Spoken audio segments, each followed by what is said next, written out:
Hare Krishna. Thank you, Prabhu and Matajis, for joining this session. Yeah, last week I didn't have the opportunity to associate with all because of some other reasons. We'll start with Kirtan, while others joining. Nama Vishnu Padaya Krishna Prestaya Bhutale Sri Bhakti Vedanta Swami Niti Namine Namaste Saraswati Devi Gauravani Pracharine Nirvishesha Shunyavadi Ashtadishatarini Jaya Shri Krishna Chaitanya Prabhu Nityananda Shri Advaita Gadadara Sivasadi Gaurabhaktarinda Hare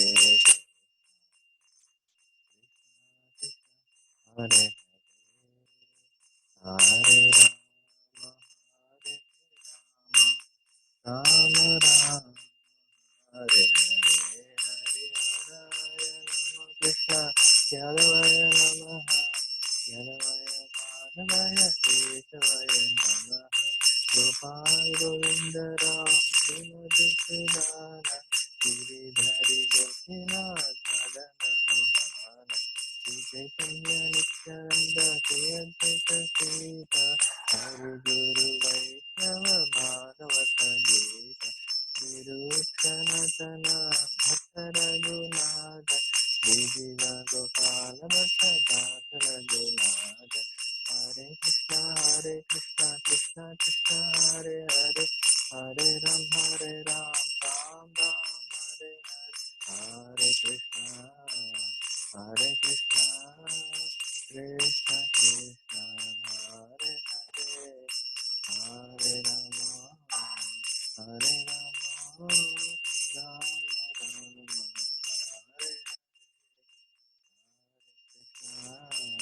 Hare Krishna, Hare Krishna, Krishna Krishna, Hare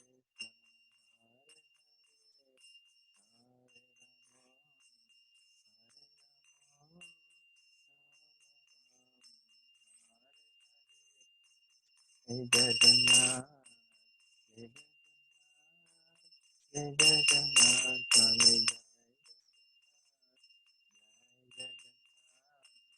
Jai Jagannath, Jai Jagannath, Swami Jai Jagannath, Jai Jagannath, Jai Jagannath, Swami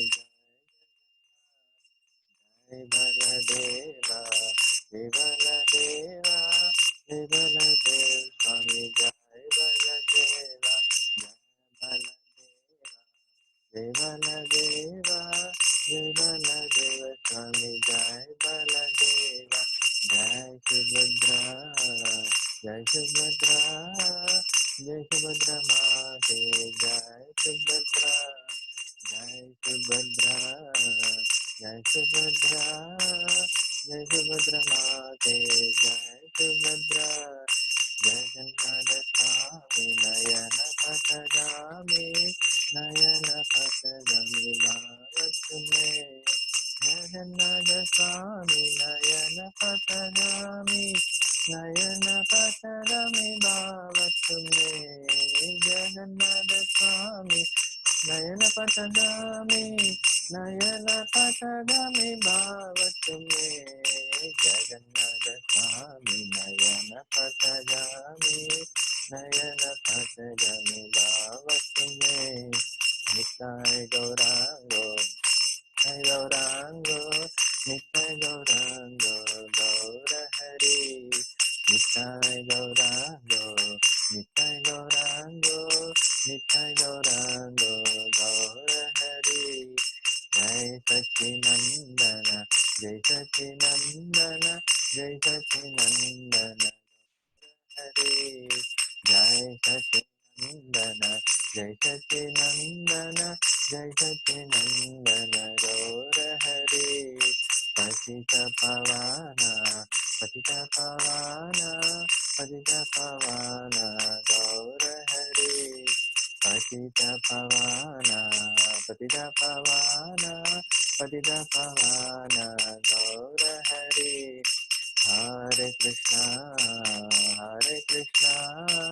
Krishna Krishna Hare Hare Hare Rama Rama Rama Hare Hare Hare Krishna Krishna Krishna Hare Hare Hare Ram Ram Ram Hare Hare Hare Krishna Krishna Krishna Hare Hare Hare Ram Ram Ram Hare Hare Hare Krishna Krishna Krishna Hare Hare Hare Rama Rama Hare Hare Hare Krishna Krishna Krishna Hare Hare Hare Ram Ram Ram Hare Hare Hare Krishna Krishna Krishna Hare Hare Hare Ram Ram Ram Hare Hare Jaya Jaya Jaya Prabhupada Jaya Jaya Prabhupada Jaya Jaya Gurudev Jaya Jaya Gurudev Nitai Gaur Hari Bol Nitai Gaur Hari Bol Hari Ram Sankirtan ki Anand Koti Vaishnav Wrind ki jai Namaste Bhakti Lahari Das Thakur ki jai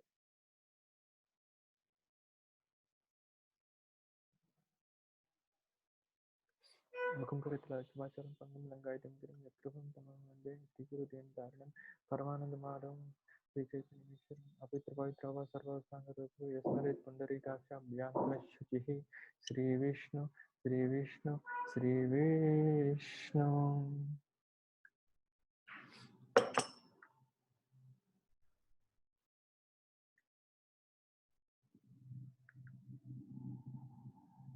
ओम अज्ञानतिमिरान्धस्य ज्ञानाञ्जनशलाकया चक्षुरुन्मिलितं येन तस्मै श्रीगुरवे नमः श्रीचैतन्यमनोभीष्टं स्थापितं येन भूतले स्वयं रूपा कदा मह्यं ददाति स्वपदान्तिकं वन्देऽहं श्रीगुरु श्रीयुतापदकमलं श्रीगुरून् वैष्णवांश्च श्रीरूपं साग्रजातां सहगना रघुनाथान्वितां तां सजीवं साद्वैतं सावधूतं परिजनसहितं कृष्णचैतन्यदेवं श्रीराधाकृष्णपादान् सागना ललिता श्रीविशाखान्वितांश हे कृष्णा करुणा सिन्धु दीनबन्धु जगत्पते गोपेश गोपिकान्त राधाकान्त नमोस्तुते तप्तकाञ्चन गौराङ्गी राधे वृन्दावनेश्वरी वृषभानुसुते देवी प्रणमामि हरिप्रिये वाञ्छाकल्पतरुभ्यश्च कृपासिन्धुभ्येव च पतितानां पावनेभ्यो वैष्णवेभ्यो नमो नमः जय श्री कृष्ण चैतन्य प्रभु नित्यानंद श्री अद्वैत गदाधर श्रीवासादि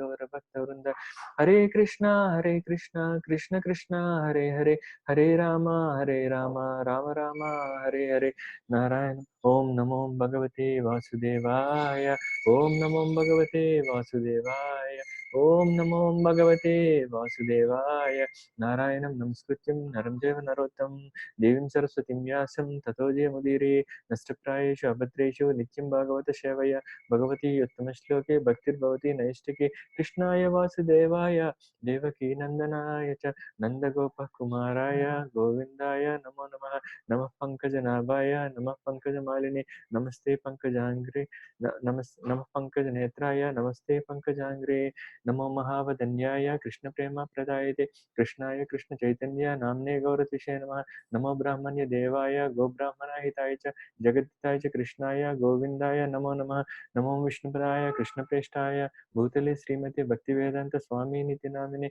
नमस्ते सरस्वती देवे गौरवाणी प्रचारिणे निर्विशेष शून्यवादी पाश्चात्य देशतारिणे जय Shri Krishna Chaitanya Chaitanya Prabhu Nityananda Sri Advaita Gadadara Srivasadi Gaurabhakta Hare Krishna, Krishna Krishna, Hare Hare, Hare Rama, Rama Rama, Hare Hare, Hare Krishna, Krishna Krishna, Hare Hare, Hare Rama, Rama Rama, Hare Hare, Hare Krishna, Krishna Krishna, Hare Hare, Hare Rama, Rama Rama, Hare Hare.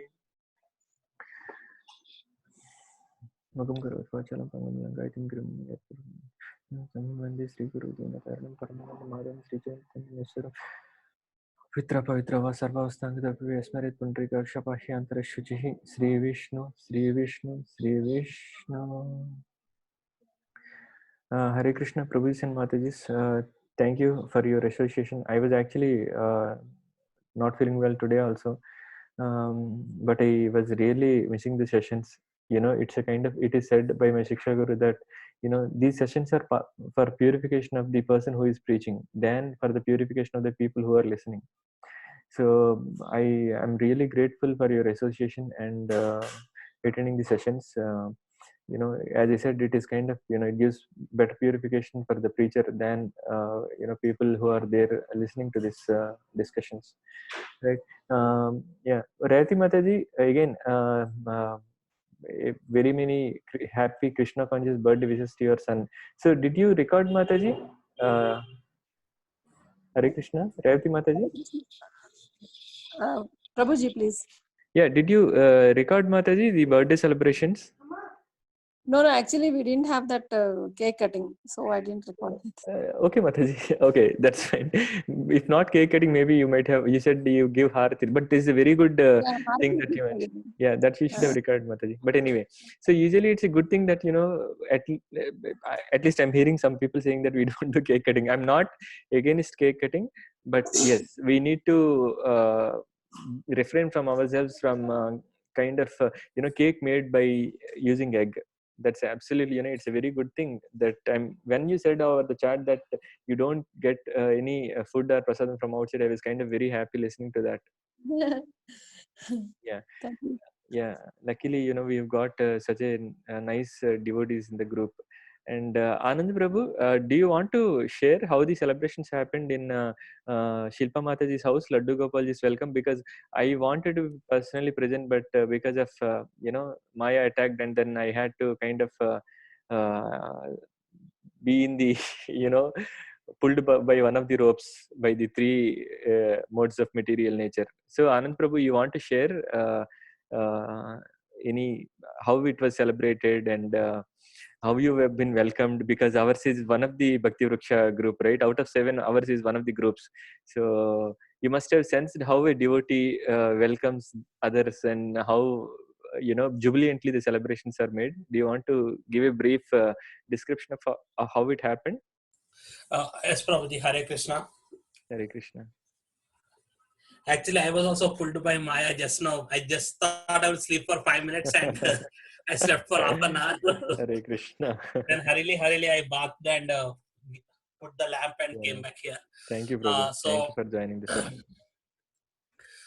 Yes, first of all, that was the first time I saw a building that much big, four buildings, and it was very nice. And I entered in there, and Shilpa Mataji received us. Then we talked with Shreyans, I think.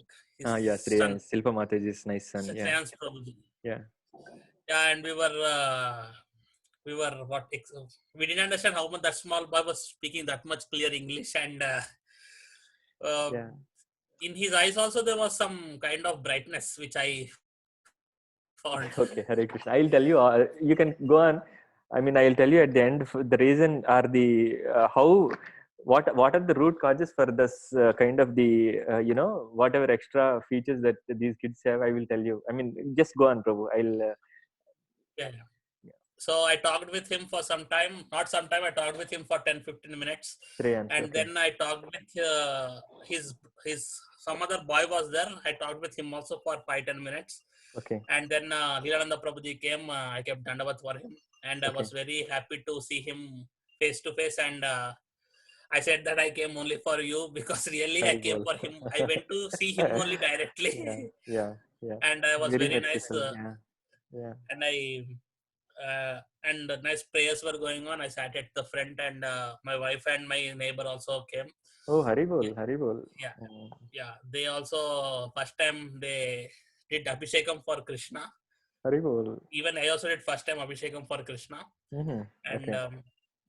Laddu Gopalji. Then we had nice prasadam, and then Yeah, I we was had about to ask about it. Prasadam is something that I'm like, I can't afford to miss that prasadam, but unfortunately, because of this COVID, we are not able to have the personal satsangs, and yeah, we are missing the prasadam. Yes, yeah. And then we had, actually that was the first time after my marriage I went to somebody who is not my blood relative. He's my god relative, but after marriage it was lockdown, so I never went to anybody's home. Okay. So first time I think, other than my father's sister's house, this is the first house I went, and I felt very happily seeing all Yeah. devotees. And I also got an opportunity to meet Anupriya Mataji. Haribol. And Yeah. and I also felt very nice when we were standing at the back when Leelanda Prabhuji's wife, Anuradha Mataji, if Yeah. I'm not wrong. Yeah. Anuradha Mataji. Yeah. Anuradha Mataji called and said, "Come on, go and do Abhishekam and light the lamps," like that. She said, we felt very happy. Yeah. Uh, we were standing at the last, but Mataji called us to the front and Yeah. asked us to do Yeah. like that. Yeah. And at Did the you end, mention that you are from our satsang, so that I'm yeah, thinking I'll get some mercy from them? yeah, I said, Yeah. I said I was brought here to Dayananda and Sucharita Mataji's group Haribol. by YouTube. Yeah. No YouTube, problem. my friend added me. Yeah. And I felt happy that because of YouTube I joined in this group. And then at the end he said, and Leelananda Prabhuji introduced us to all of them, saying that we have a new family in our group, and they introduced me and my wife Swati and my neighbor Sahiti. That was a very nice moment, and first time I enjoyed Sri Krishna Sankirtana in a congregation of devotees. Yeah. I felt very happy. I don't know, I think this after my marriage, and this is the only event which I can remember in 2020. Haribol. Yeah. Actually, yeah, I'll go one by one, Prabhuji. Yeah.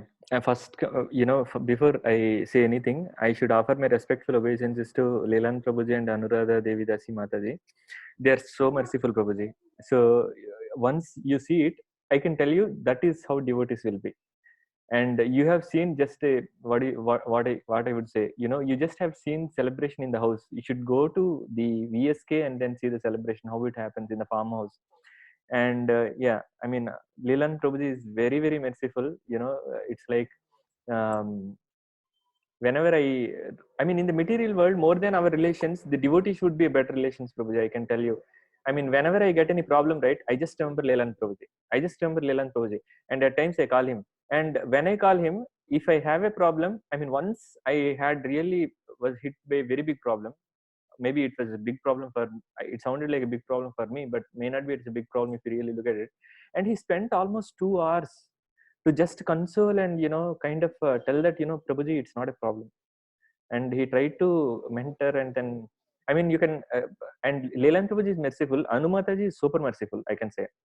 Even when there was one moment when we were kind of said that, we wanted to shift to Vishakhapatnam, and Anumataji was like, no, you cannot, because you're already our family. We cannot afford to, get you go to Vishakhapatnam. So, I mean, that mercy goes in a different level, actually. I mean, it is not uh, just the blood relation that makes sense every time, but, even devotees are kind of very merciful and very affectionate. That way, you always feel like if there is a problem, you have devotees around you. So that is the advantage of being in association of devotees. That's why I keep on pulling everyone, not only, I request everyone, bring in as many families as we could to the devotees association, because here is the only place where Maya cannot attack us. She tries to attack, but Krishna protects us, because of which everyone will be very happy, right? And yeah, I mean, Shreyans, uh, I can tell you, Prabhuji, when we used to have the personal satsangs, right? I mean, among us in the Green Grace apartments in VSK, the best part was the kids' enjoyment. All the kids, they're so well behaved. The moment you come out, you see the kids outside, where, they cry for pizzas, burgers, and all. These kids, they cry for prasadam. They cry for kirtans. My daughter enjoys more than me when we go to any satsang. and she learns more than, because every small kid takes responsibility. There were classes conducted to make them learn the 108 Sloka Ratnavali Bhagavad Gita, and they were trained in Sanskrit, and they were trained how to play. I can tell you, yesterday, I mean, I'm not trying to boast about my daughter or something. Every kid in devotees family will be like this. Yesterday I was trying to solve one problem in blockswords. It's an artificial intelligence machine learning problem I was trying to solve.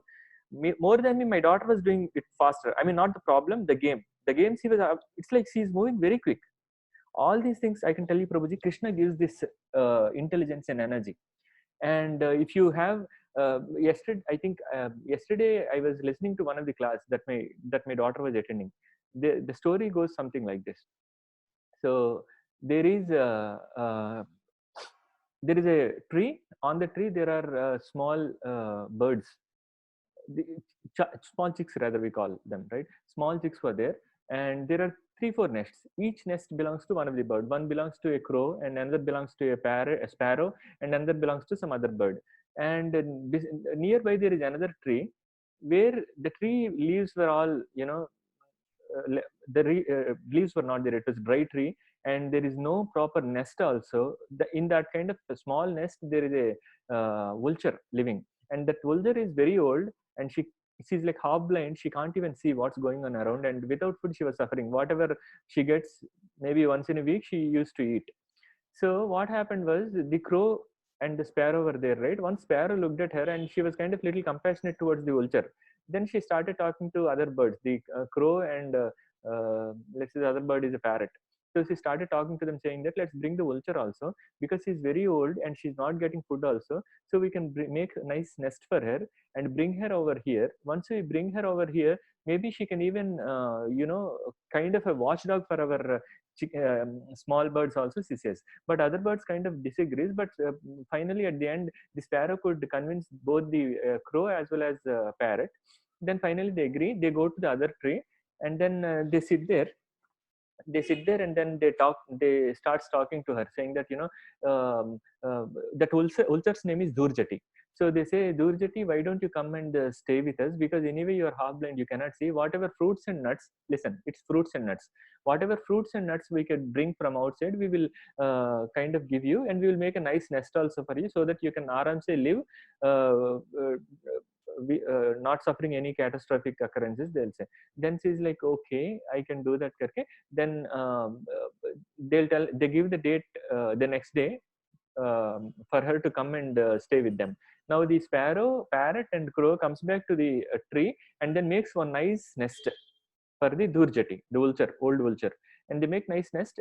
The next day the vulture comes and lives with them. When the vulture comes and vulture comes and lives in the same tree along with the parrot, sparrow, and crow, they get nice food like fruits and nuts, and the vulture is very happy.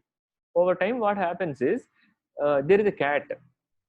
Then the cat name is Marjalam. Those people who have studied in Telugu medium might be able to recall these names. So the cat's name is Marjalam. So the cat observes this, and the cat slowly comes upstairs to the tree, and she wants to eat those chickens. But the thing is that one of the birds was doing watchdog job before. So either crow or sparrow or parrot was doing the watchdog job. Now the Durjati, the vulture, is doing it, right? She comes to vulture and starts speaking. And vulture asks, who is this? I can't see properly, who is this? Then the cat says, I am Marjalam, I am kind of well-wisher for you. And they start speaking. Then Durjati, vulture says, get out from here. You cannot stay here. Uh, I'm safeguarding the small birds. You cannot stay here. She says, the Marjalam says, no, I'm not that kind of person. Please believe in me. I can actually help you get some meat and fish, all those things for you, so that you also can happily live a peaceful life. And I'm not a kind of person who wants to eat the birds. I didn't really come for the birds and all, it says. Then finally the vulture is like, no, I'm happy with whatever I'm getting. I'm happy with fruits and nuts. But the Marjalam is like, no, you cannot. I know you're a vulture, you're a strong bird, you should eat meat and fish and all these things, she says. Then the vulture is like, no, I'm happy with whatever I have, thank you, we can be friends, but you don't have to get anything from me. I'm happy with whatever fruits and nuts that I'm getting from these birds, it says. Then the Marjalam leaves from there and she goes off. Next day she comes with a fish, and she offers this fish to Durjati, this Marjalam. And the Durjati, the vulture, eats that fish and then starts listening to it. Then the crow comes and hiding behind one of the branches, he observes it. Once Marjalam leaves, the crow comes to Durjati, the vulture, and then says, "You cannot do friendship with Marjalam, the cat. She is very cunning, and she's kind of waiting to eat the small birds," is what she says. Then the vulture says, "I am old enough. I can judge who is who, and I can judge who is good, who is bad, and all these things I can judge. You need not tell me. I will take care of the birds as well as the cat. You don't worry," it says. Then crow gets convinced and she keeps quiet. After that, what happens is the next day onwards, this Marjalam comes slowly and eats the small birds and takes the bones, brings them and leaves the bones in the vulture's nest. Every single day she does it.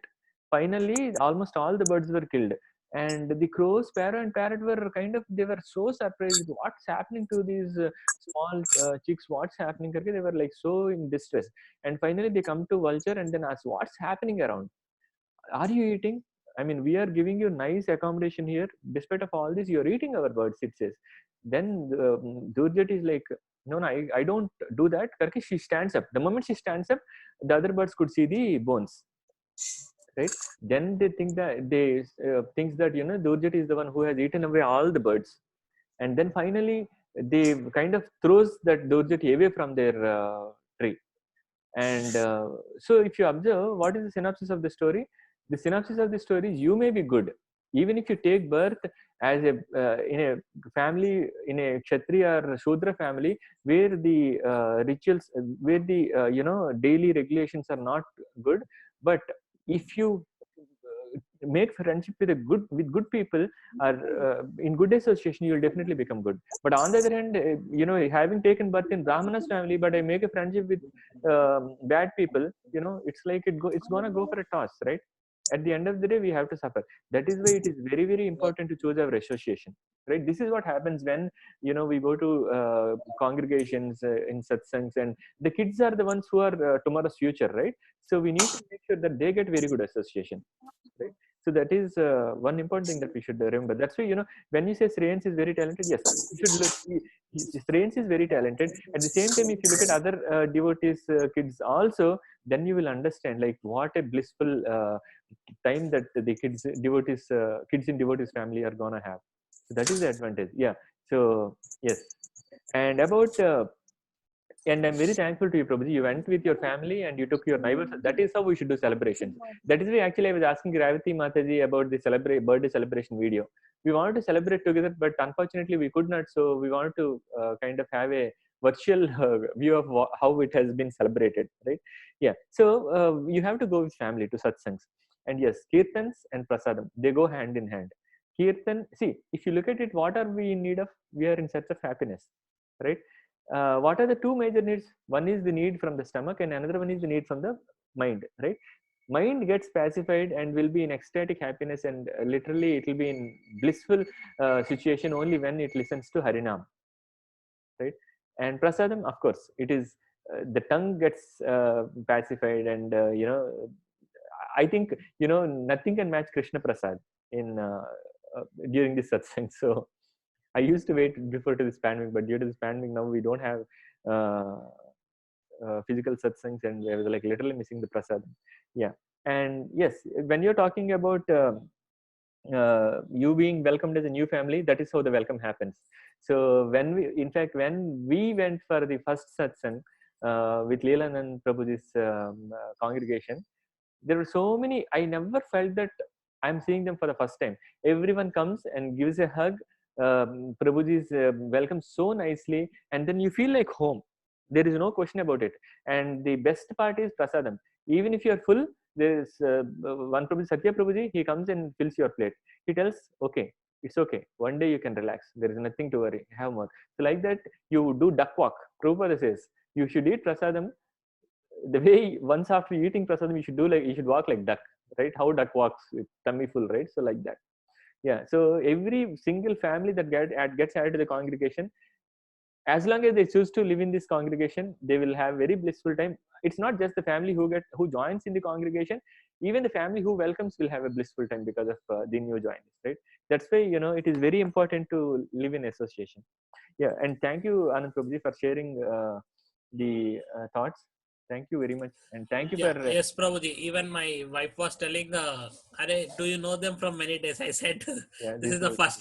This is the first time I'm going. I'm visiting them. I know only them online. This is the first time, but they're talking as if they know you from many days." Yeah, Yes, it will be like that only. yeah, that's how you will be welcomed. Welcome to the club. Thank Yeah. you very much, Prabhuji. So we'll start the one of the groundbreaking or tile breaking or granite breaking session. This is, you know, this is 10th session, but each session had two parts. So this session is 9th session, which goes into the 10th lecture. And this maybe, you know, we'll see how this session goes. It might go to the next week depending on the number of questions or the because this is very very important session, because we need to understand. We need to really understand who should be respected at the top and who should be. It's something like this, right? So once, yeah, let's go through the different questions that we will be answering during the session. Okay, so mindset to be tuned before we start. So we have walked, I can say, maybe we have walked 1/4 of the devotional path, 1/4 of the you know, getting into devotional service.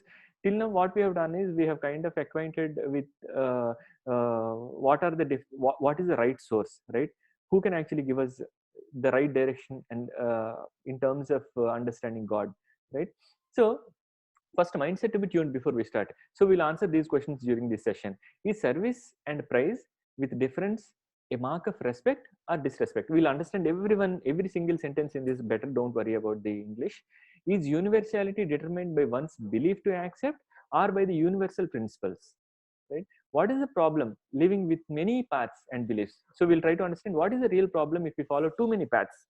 Right? Why should one know who is God? This session, right, we kind of understood little bit because we went through the does God exist session, and what is the definition of God?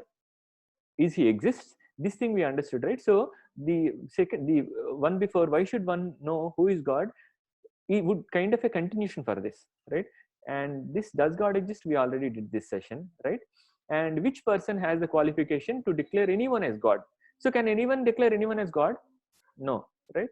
We'll understand who can actually declare one as a God. Then how do we know scripture is the word of God? How do we know this? Already we have understood, right? About when we did the scripture session, right? Third session, I believe, right? And why are there so many scriptures? This also we understood when we were talking about scriptures. Which scripture among many scriptures should one follow to know the absolute truth? Who can be a bona fide representative to teach us this scripture? We understood this, right? Kind of. We talked about guru, and that's when we understood. Now brief universal view, spiritual world and material world. This is something that we get to know in future coming sections, right? How can we determine who is God through scriptures? What is the difference between God, nothing but Bhagavan, and demigods, devatas? So there is a slight difference. There is not slight, there is a difference between Bhagavan and devatas, right? And we are not talking about this Kalki Bhagavan, by the way, right? So Bhagavan is, we'll try to understand what is Bhagavan, what is Paramatma, and what is Brahman. How can we accept such a complicated person with so many controversies as Supreme Lord, right? The moment we talk about Supreme Lord, everyone comes to the controversy of Rasalila, right? So, and everyone talks about he is a thief. So he, with so many controversies, how can we accept Krishna as the Supreme Lord, right? All these questions we'll try to answer. Let's go one by one, right? Is service and praise with differentiation a mark of respect or disrespect, right? Now, as human beings, we said that, you know, we have got an extra quality, that is intelligence, right? Human intelligence is to discriminate good versus bad, permanent versus temporary, freedom versus real freedom, superior versus inferior. Now if you come to superior versus inferior, right? So is there a problem if we respect everyone, or do we have to respect everyone? I'm not talking about, you know, different gods. I'm talking about even human beings. Do we have to respect everyone? Yes or no, Prabhuji? We have to respect everyone, right? Yes. Is there any problem respecting everyone? There is no No. problem respecting everyone. But do you respect Modi ji same as the way you respect your friend? No. No. So if we respect Modi ji and your friend and the same platform, what will happen? Say your friend you respect. How are you going to respect? If he comes, you will offer a nice drink, and then maybe you have some chit chat and you give him some put him, even if you are going to his house, you will take some sweets. But if Modi welcomes you, do you go like that? You wear very nice dress and you at least take one very nice costly, the best informed gift and all, right? Why is there a discrimination? Why is there a discrimination?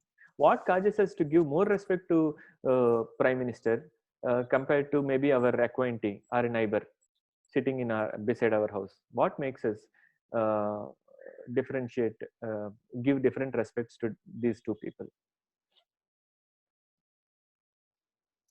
What makes Modi is not available every day like our friend nearby. Modi is not available every day. That is true. That is true. So there are different qualities people possess due to which they get respect, right? Now, for example, if a constable comes to our house, we give him some respect. But if IPS officer comes to our house, we give a completely different respect than what we give to the constable, because constable holds certain powers. He cannot. For example, if when we drive in Hyderabad, the traffic, right? Usually, if we get to know that he's a constable, we usually don't stop the vehicle. We just take it over. But whereas if a person having 2 stars on his shoulder, if he stops, we will stop, because we know that an SA, a sub-inspector, has the right to stop a 4-wheeler or 2-wheeler in the traffic, whereas a constable may not, right? So when people with greater power comes, or maybe you can think in another way, if you consider the film industry, right? For example, if a comedian comes and a superstar hero comes, do both of them get the same? Yes, of course, both of them will get respect, but different person gets different respect. So the respect comes on different qualities. One is name, and another one is fame, another one is strength. Another one is opulence, the kind of money that they have, and then there is another quality that is beauty. Where the film industry is a kind of beauty industry, right? I'm talking about. So depending on all these different we will get to know what are the 6 different qualities based on which people are respected, right? But depending on the degree of their the degree at which they own these 6 things, they are respected, right? So every person should be recognized for his wisdom, relation, and achievements, right? We should respect everyone, but doing it without proper knowledge can also become an insult. This is one very important statement. So in Srimad Bhagavatam 4:15-24, it is said, right? Mahad gunam atmani kartumisha ka stavakai stavayate satopi te syabhi vishyan iti vipralambhe janavahasanam kumitirna veda. You can just read the bold one that is in bold. A foolish person, we can just read the bold one, which actually is a synopsis of this sloka. A foolish person who agrees to accept such praise does not know that such words simply insult him. So what does this mean? For example, if you're coming to me and telling that you are such a great person, you have read all the Vedas, and you have done this, you have done that, and you're great and all. If I accept such a prize without actually contributing to what you are prizing to, right, it's an insult for me. Which means, if you're telling that, hey Uday, you got a Nobel Prize, you are such a great person, but did I actually get the Nobel Prize? No, right? So when you come and tell me that you're such a great person, it is not a prize, it is rather an insult to me. So if you want to insult someone, you can go and praise them like anything for all those things that they did not do. This is absolutely an insult, actually, right? And a foolish person agrees to accept such a prizes, actually, but they are not prizes, they're actually the insults, right? So maybe we can take this example. Now you have got an IPS officer and a constable. Whom should we respect? And when? Whom should we respect? Should we respect IPS officer or constable? IPS officer. On the other hand, imagine that you respect the constable. What happens? You go and salute the constable before the IPS officer and tell the constable that you have got such a great commanding power, and you have really done so many great things. You are taking control of entire Hyderabad. You are making sure that there are no allegations or any fights in Hyderabad. Such a great personality you are, and all these things. If you prize to a constable before an IPS, what will happen? Can we guess what will happen immediately? His job will go, right? The constable job, 100% it will go. He'll be fired from his job immediately by the IPS officer, right? Because he is agreeing to those prices which he has not done, right? So what should the constable be doing at that point in time? What should the constable be doing at that point in time? He should pass on that credit to the SI, sub-inspector, and that sub-inspector passes on that credit to circle inspector, and the circle inspector in turn passes on it to IPS or DGP or whoever it is, right? So it is very important to understand, are we worth getting the prizes? And we need to understand, if we are getting unwanted prize, it is not ours. Now, for example, I'm taking these sessions, right? So if you come and tell me that, Prabhuji, what a great sessions that you're taking, I can tell you, I am a menial servant, who is not even qualified to read or take you through the slides. But I was given this service by my gurus because, they felt that they poured the mercy. What is the meaning of mercy? Can someone tell me what is the meaning of mercy? Mercy means? To show kindness on others. Sorry, Mataji, Sulochana Mataji. To show kindness to others, Yes, on others. to show kindness on others. Yes. Any other definitions, Prabhujis and Matajis? And showing love and affection. With showing love and affection. Yes. Yes. Who's okay if we do a mistake even unknowingly. Yes. Yes, that is mercy. Yes. Showing love, kindness, and having showing forgiveness attitude. This is called mercy. So mercy actually means showing something or giving something to someone, even if the someone is not qualified, or even if the someone doesn't deserve it. Right? That is called mercy. Right? So I'm not qualified to take you all through these sessions, but still I'm doing it because the mercy has come through my gurus. Right? They ask me to do this service, though I'm not qualified to sit here on the Vyasasana and even read. Right? So that is called mercy. Even if I'm not qualified, the mercy is coming in. Right? So it is very, very important to have mercy in our lives. And how do we get mercy? By properly having the servitor attitude, right? So we should always ask for mercy, not for prizes, right? So the moment you get prize, it is a kind of insult. It's not a prize. So when the prize comes into your account, though we are not qualified, we have to pass on that prize to our superiors. So for example, this is why we say all glories to Prabhupada, and all glories to Bhakti Siddhanta Saraswati Goswami Maharaj, all glories to Sadhu Goswami. So all these Pramadhvani we do, right? It means that we are just passing on whatever we have, we are just passing on the good things to our parampara. Right? So when you go and prize a constable, the immediate job that constable should do is not to accept those prizes, rather pass them on to his superior. Right? Now, I have one question here. What can make Hanumanji happy? When we pray to Rama. Haribol. I think all you devotees are very advanced. You are attending the sessions, morning sessions and evening sessions. You are completely reading Bhagavad Gita, Bhagavad. And I think I have to start asking everyone, of you to start taking sessions to your neighbors and nearby people and relatives, because you are already looks like exalted. So yeah. So when the Hanumanji, if you go and build a temple for Hanuman, do you think that he will be happy? No, definitely not. He will not be happy, right? When Hanumanji will be happy? When you pray Ram. We said, right, wherever there happens Rama Sankirtan, Hanumanji will be present there, right? Now, next question. What can make Lakshmiji happy? Can someone tell me what can make Lakshmiji happy? To pray Vishnu. Yes, to pray Vishnu, to serve Vishnu, to serve his devotees, right? That is what can. But unfortunately nowadays, everyone wants Lakshmi, but not Narayan.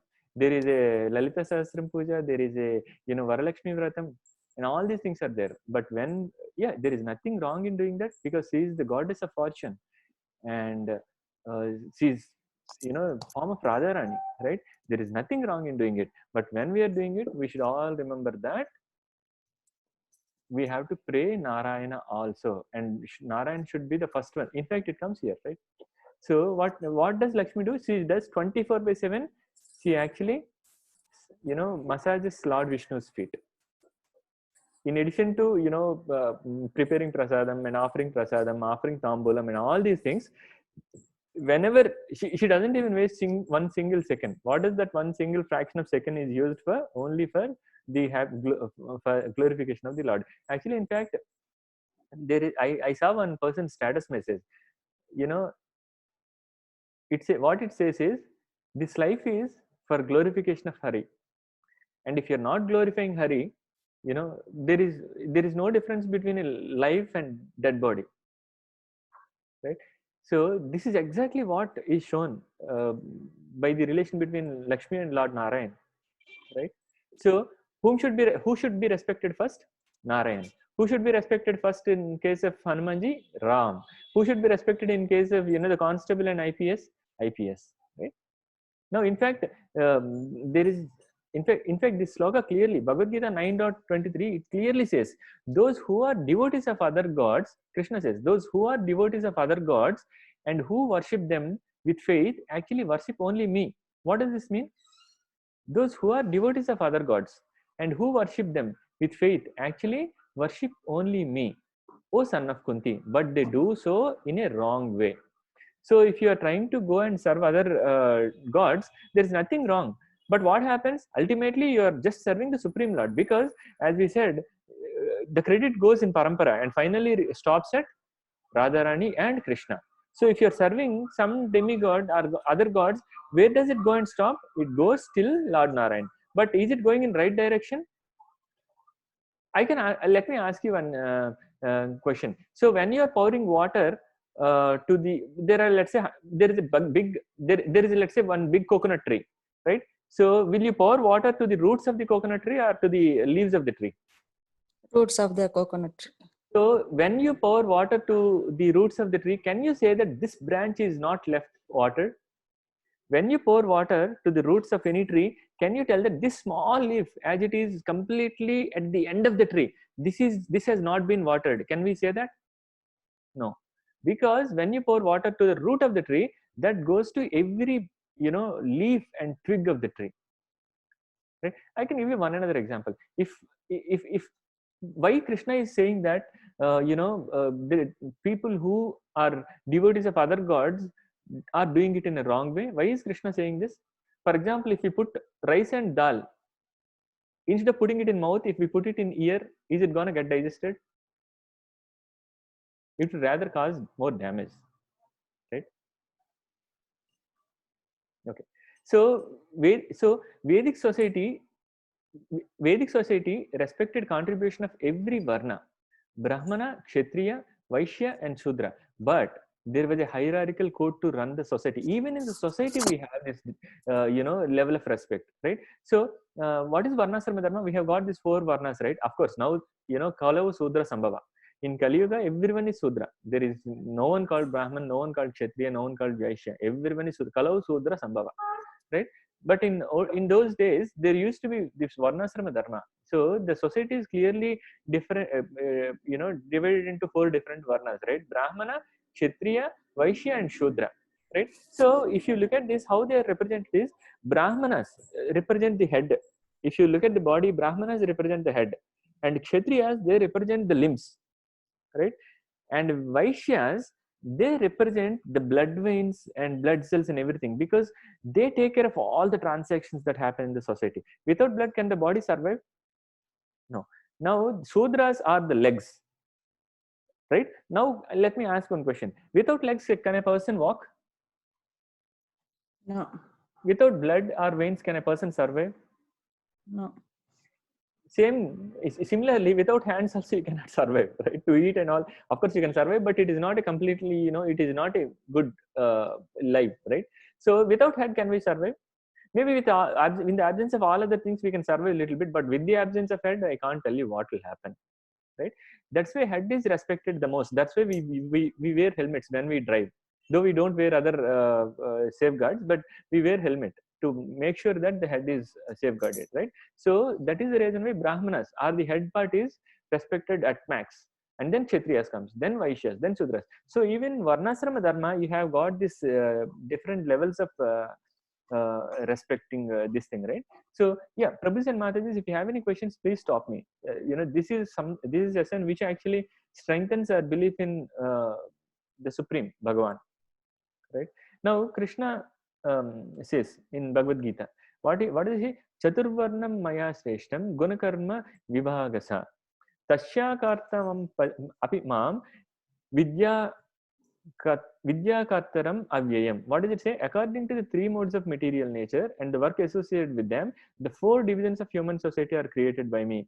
And although I am the creator of this system, we should know that I am yet the non-doer, being unchangeable. Right?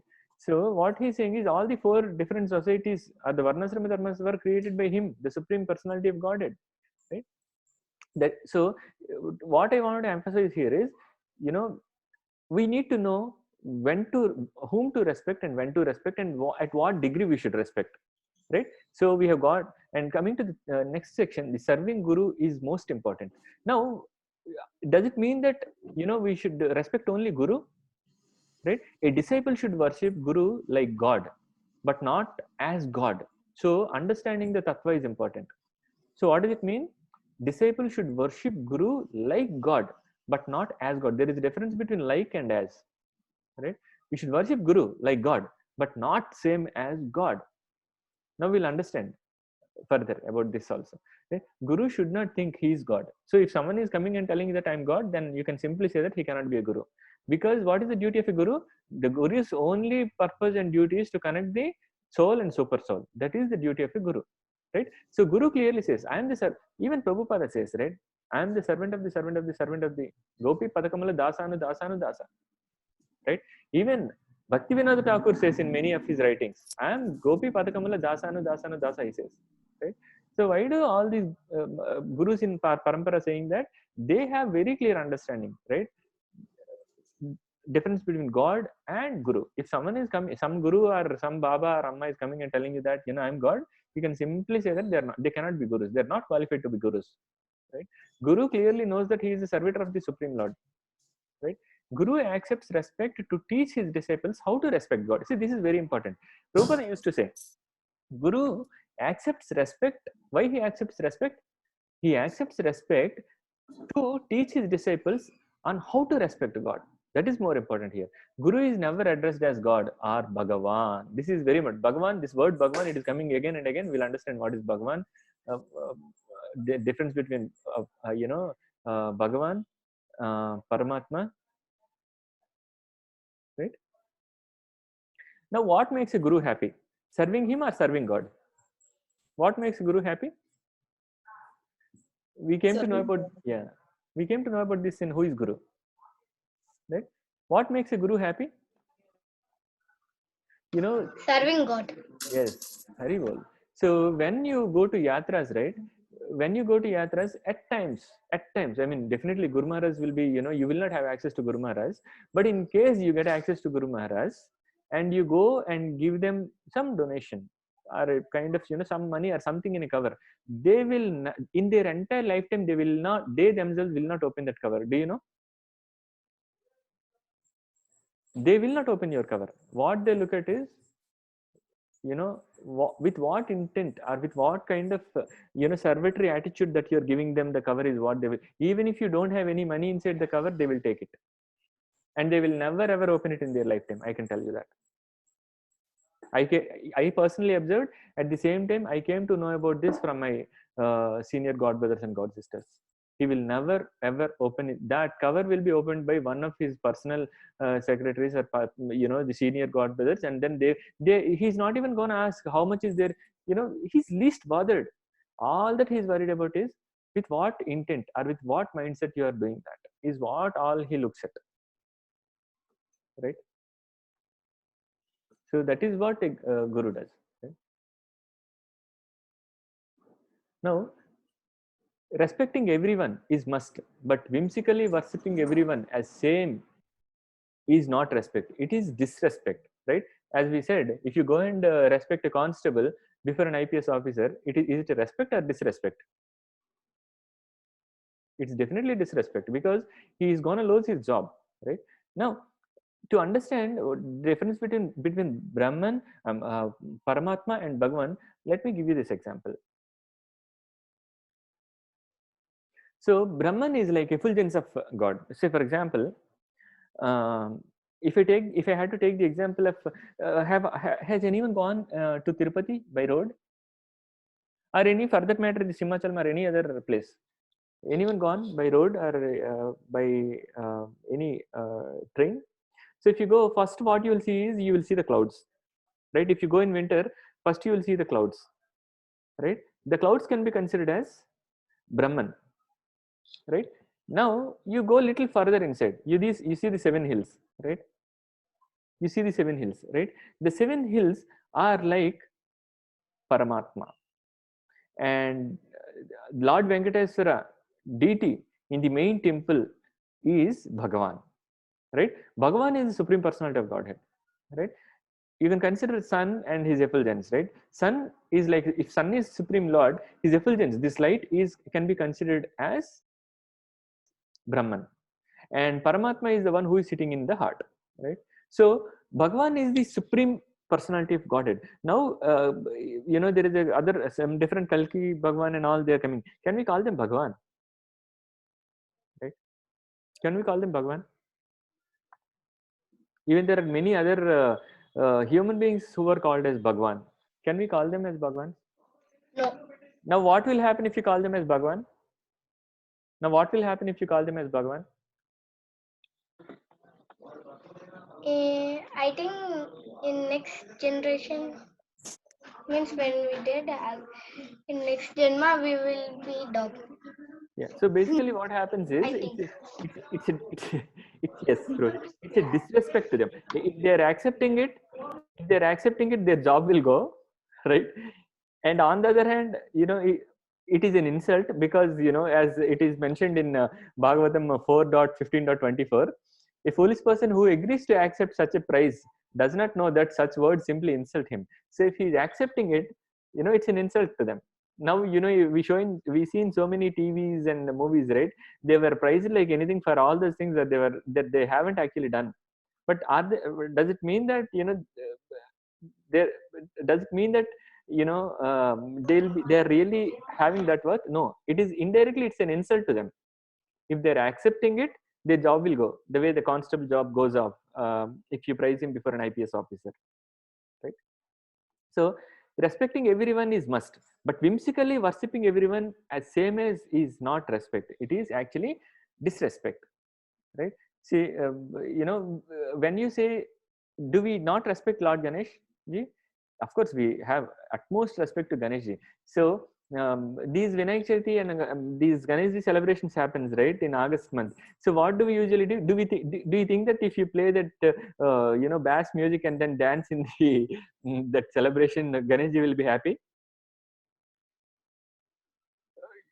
How what do you think will make Ganesh ji happy?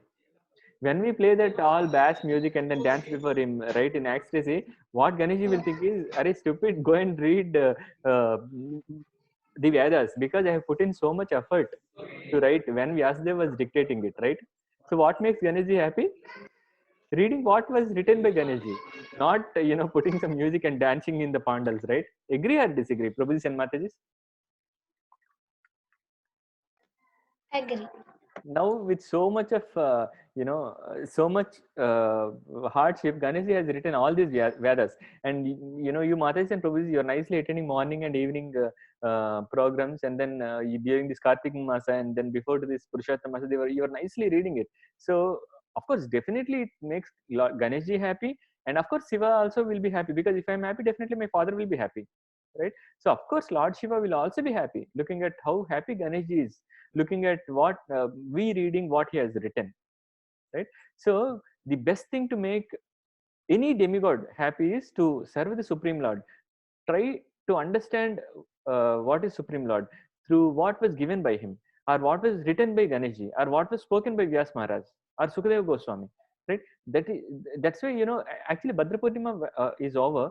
It comes in Bhadrapada Masa. In fact, it was clearly said on Bhadra Purnima, anyone who keeps Bhagavatam on the throne and donates it will directly go to, their place is reserved, their ticket is booked to Goloka. But of course, they have to do that pious activities also. It's not that you donate a Bhagavatam and say, I don't want to chant or anything, I'll go to Goloka. No, it's not going to work like that.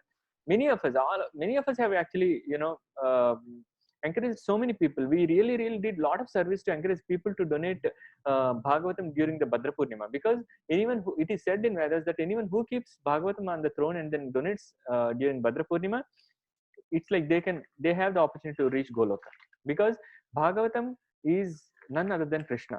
So when Bhagavatam comes to your house, it is like Krishna coming to your house. There is no question about it. In fact, anyone who has bought Bhagavatam or anyone who has donated Bhagavatam, what happens is next year they'll literally be waiting for it. In fact, I am waiting for that. I'm waiting for, so how it happens is, why we actually stress so much on the scriptures is, scriptures coming through right disciplic section are the only things to get out of this material world, right? So in Kali Yuga, what is the only way to get out of this cycle of birth and death? We are so fortunate that we have taken birth in this Kali Yuga, because only by simply chanting the Harinam and remembering and glorifying Krishna, we will go back to Godhead. Harinama Harinama Harinamaiva Kevalam Kalau Nastaiva Gatiranyata. What does it mean? Chant Hare Krishna, glorify the Supreme Lord. That is the only way, or that is the most simplest way to go back to Godhead. So if we glorify Hari, if we read his pastimes, that is more than enough to go back to Godhead, right? Let's go a little further. Yeah.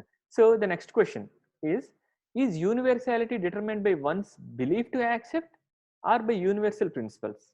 So when you define universality, is it determined by the belief to act or by are there a set of principles which defines universality, or is it a simple belief to accept universality? So so when you try to define universality, so are they defined by certain principles, or is it just a belief to accept the universality? I mean, this is talking in terms of the existence of God, or the belief and faith about God in different religions, right? So if you look at, why so much confusion? Is there a universal God? Is there a universal God, Prabhus and Matajis? Is there one God who is universal? Are there different gods? Because Muslims pray in different form, and Christians go with a different form, and Hindus religion goes with a different form. Does it mean that there are different gods, or there is one universal God? For one universe, Brahma is the God. Yeah, for one universe there is Brahma. Who is the is there only one God across all these universes? Who is creating them? Vishnu. One God with many names. One God with many names. Yeah. Any other inputs? What I'm trying to find out is the God that Islam praise is different than? Prabhuji, Yes, sorry, Prabhuji. you said earlier classes that three types of Vishnus are there. Yes. In the second one, he is the universal God. He creates the Brahmas. Mahavishnu is the one who actually creates all these Brahmandas through his inhale and exhales. So when he exhales, all these Brahmandas are created. When he inhales, all these Brahmandas are annihilated. Right? So through his breath, through his skin pores, all these Brahmandas comes. He is Mahavishnu. Yes. Yeah. So when Islam say La ilaha illallah, are they praying a different God than who was prayed by Hindus? Or when Pope Francis said, this week Muslims and Christians have the same God, is Pope correct? Is he correct? No. Yeah. Is everyone God? Worship all? Actually, I mean, when I was doing my engineering, right, at that time, before even engineering, when I was studying my intermediate, when I was in my +2 at my hometown, We have all the gods in the altar. You name a god. If it is not there, one of my family members used to go out and get that and put it in the altar, and next day onwards do puja. Right? You name a god. Kalki Bhagwan, Sai Baba, Shirdi Sai Baba, Satya Sai Baba, Prem Sai Baba, and Tulsamma. I mean, not our Vrinda Devi. There is another Grama Devata, Tulsamma, Swechavati Mata. I mean, name a god is there in the altar. That is how it was, and it just doesn't end there. Even gods in different forms. For example, as I said, Satya Sai Baba, Shirdi Sai Baba, Prem Sai Baba, right? So every single photo used to be there in the altar, right? We are all atheists about most gods. Some of us just go one god further. There is probably no god. Now stop worrying and enjoy your life. This is another philosophy that we have, right? This seems logical and gives license to enjoy.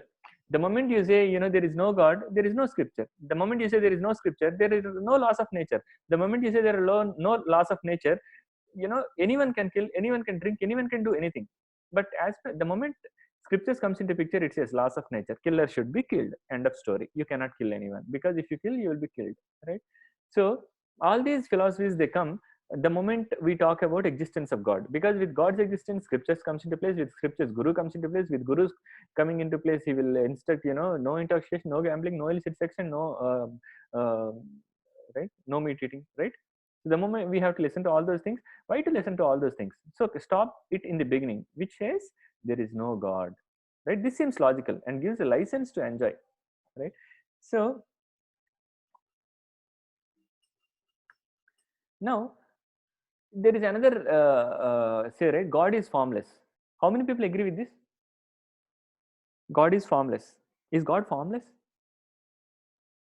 Is God formless? After reading some scriptures, I found he is both formless and he has a form. Yes. So this is another misconception that goes in, right? They say God is formless. There is one this thing, I think Om Shanti or something. They say formless. You have to just focus. Is it Om Shanti or something? They just focus on Om something. What do you call null space? And we Yes. Brahma Kumaris Mataji. Yeah. Yes, I think Brahma Kumaris. Yes. Yeah. So if you're now, I'm sitting in this house, right? So there are all marbles here. I bring in two, dynamites and then blast it, and everything shatters. Does it have form?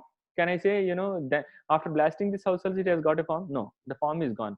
Now, does it mean that this is God? After blasting this house, does it become God? No. Anything that is having no form cannot be considered as God, right? Problem is, we are after different religious and not the spirit behind them. So what every religion says is, every religion talks about God, right? So it is, if you go and read even Bible, right, it is clearly mentioned, Jehovah is son of God. He never said that I am God, right? If someone is coming and telling you that I am God, you can definitely say that he is not God. He is Dio the dog, right? You cannot, but unfortunately we have got so many people who have come up with many siddhis, right? Maybe someone is eating this fire in the karpur harat, right? And maybe someone is drinking someone is eating more than the normal size meal, and we say that he's eating so much and he's god. Anyone who simply performs a little extraordinary activity, we consider him as god, right? I even had to get embarrassed when I went to my hometown and then was doing little whatever knowledge I have, I tried to share with a few people. And I went to a small village where people are not so literate, right? So the moment I started talking to them about who is Krishna and who is Guru, really does God exist? If he exists, what are the different names and what are his different claims? What are his appliances? When I started talking about all these things, they found it very interesting. They thought this boy has little more knowledge, not little more, much more knowledge than what all of us we have. and then few of them were acquaintees of my parents. And one of them looks like they came and told my mother, you got an extraordinary son. What is that nonsense? If you're calling me as an extraordinary son of my mother, you should go to every Xerox machine and say that the Xerox machine operator is an extraordinary personality, right? So you cannot just come and praise someone by very menial activities. Unfortunately, I'm just giving you the smallest of the examples. But if you look at people who are kind of from whose feet water is coming, and who can actually swallow the fire, and forget about all these things. If you look at Ravana, right, by his wish he can get hundreds of heads and hundreds of hands, but do we call him a god? But anyway, I don't want to go into details of it, because that talks about God. Does God exist? Which we have already crossed that session. We have already understood, right? So the problem is we are after a different religious and not the spirit behind them. And we consider anyone who performs a spectacular activity, we consider them as God. Is there a universal definition of God? So Parasara Muni, a great sage and the father of Vyasadeva. Who is Vyasadeva?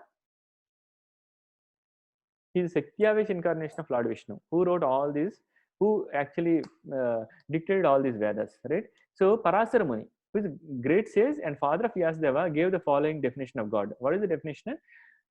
Aiswaryasya samagrasya viryasya yashasya sriya jnana vairagyayauschaiva sannam bhaga iti jnana. Bhagavan, the supreme personality of Godhead, is full in 6 opulences. Who has full? So these 6 opulences are what we wanted to talk, right? What are the 6 opulences? Strength, fame, wealth, knowledge, beauty, and renunciation. So if you go to the first one, strength, right? Can we lift maybe a 200 kg stone, a 200 kg rock? Can anyone of us lift it? Forget about that. If our car just becomes flat tire, can we lift its tire? Can we lift its 1/4 of a corner to actually change the tire? And can we lift it for half an hour? By the time the person can actually change the tire, can we do it? No. Prabhuji, I'll ask Prabhuji. Can we lift it? Not possible. Absolutely not possible, right? Sorry, Prabhu, have you seen anyone who is lifting car? Sorry, Prabhu? Yes. Did you see anyone lifting the car for half an hour during which the tire can? 1 minute. I think yeah. Yeah, you cannot. For sure, you cannot. So, Krishna lifted Govardhana hill for how many days? I think Matajis who are attending this Bhagavatam and Bhagavad Gita classes, they know well. How many days Krishna lifted it for? 7 days. Hari Bol. 7 days. 7 days and 7 nights. We are talking about lifting 1/4 of the car for 20 minutes so that the tire can be exchanged, and which we are not able to do. But Krishna lifted Govardhana hill for 7 days. So can we say that there? Also little fingers. Yes, Prabhu. That is also small. Yeah. So if you look at it, can we say someone What this? who has better strength than Krishna?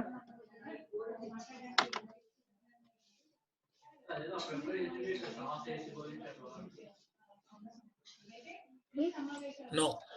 Absolutely. So there is no one who has strength more than Krishna in this entire universe. Not in the universe, in the whole Brahmanda. I mean, wherever you go, in the entire existence. Right? Now, fame. Coming to fame, can someone tell me if there is any, any god or any living entity or anything who has got better fame than Krishna?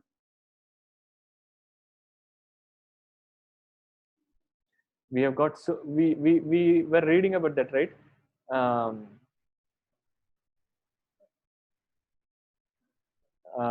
About Vishnu Sahasranams, all those. So how many, and his every single name has a meaning, right? And his every single name has a meaning, and a pastime to attest to that, right? So Krishna is full in strength as well. He is full in fame also, right? And next comes the quality of wealth. So today morning class, whoever have attended, it talks about how many wives Krishna had. 16,000. And 108. 16,108. And every single wife has a very big palace, and in the palace the curtains were made up of silk, and the floor is made up of stones, and there are vajras, diamonds, pearls, rubies, what not, right? It was talking about the opulence, the wealth of Krishna. So you can't, we are struggling with so many loans for building, for having taken loan on one house. So imagine what Krishna had. 16,108 wives with so many palaces, and each of the palace with silk and golden curtains, with marble stoning, and then granite stone, granite floors, and with diamonds, pearls, and all these things embedded everywhere in the pillars and everything, right? And not with one wife, he is with 16,108 wives, and that many palaces he has at the same time, and he is present everywhere. So can we say that this so and so god or someone is wealthier than Krishna? Is there anyone who has got 16,108 palaces in the entire creation? Right? So that is what Krishna is. Now knowledge, right? So Krishna says in Bhagavad Gita, right?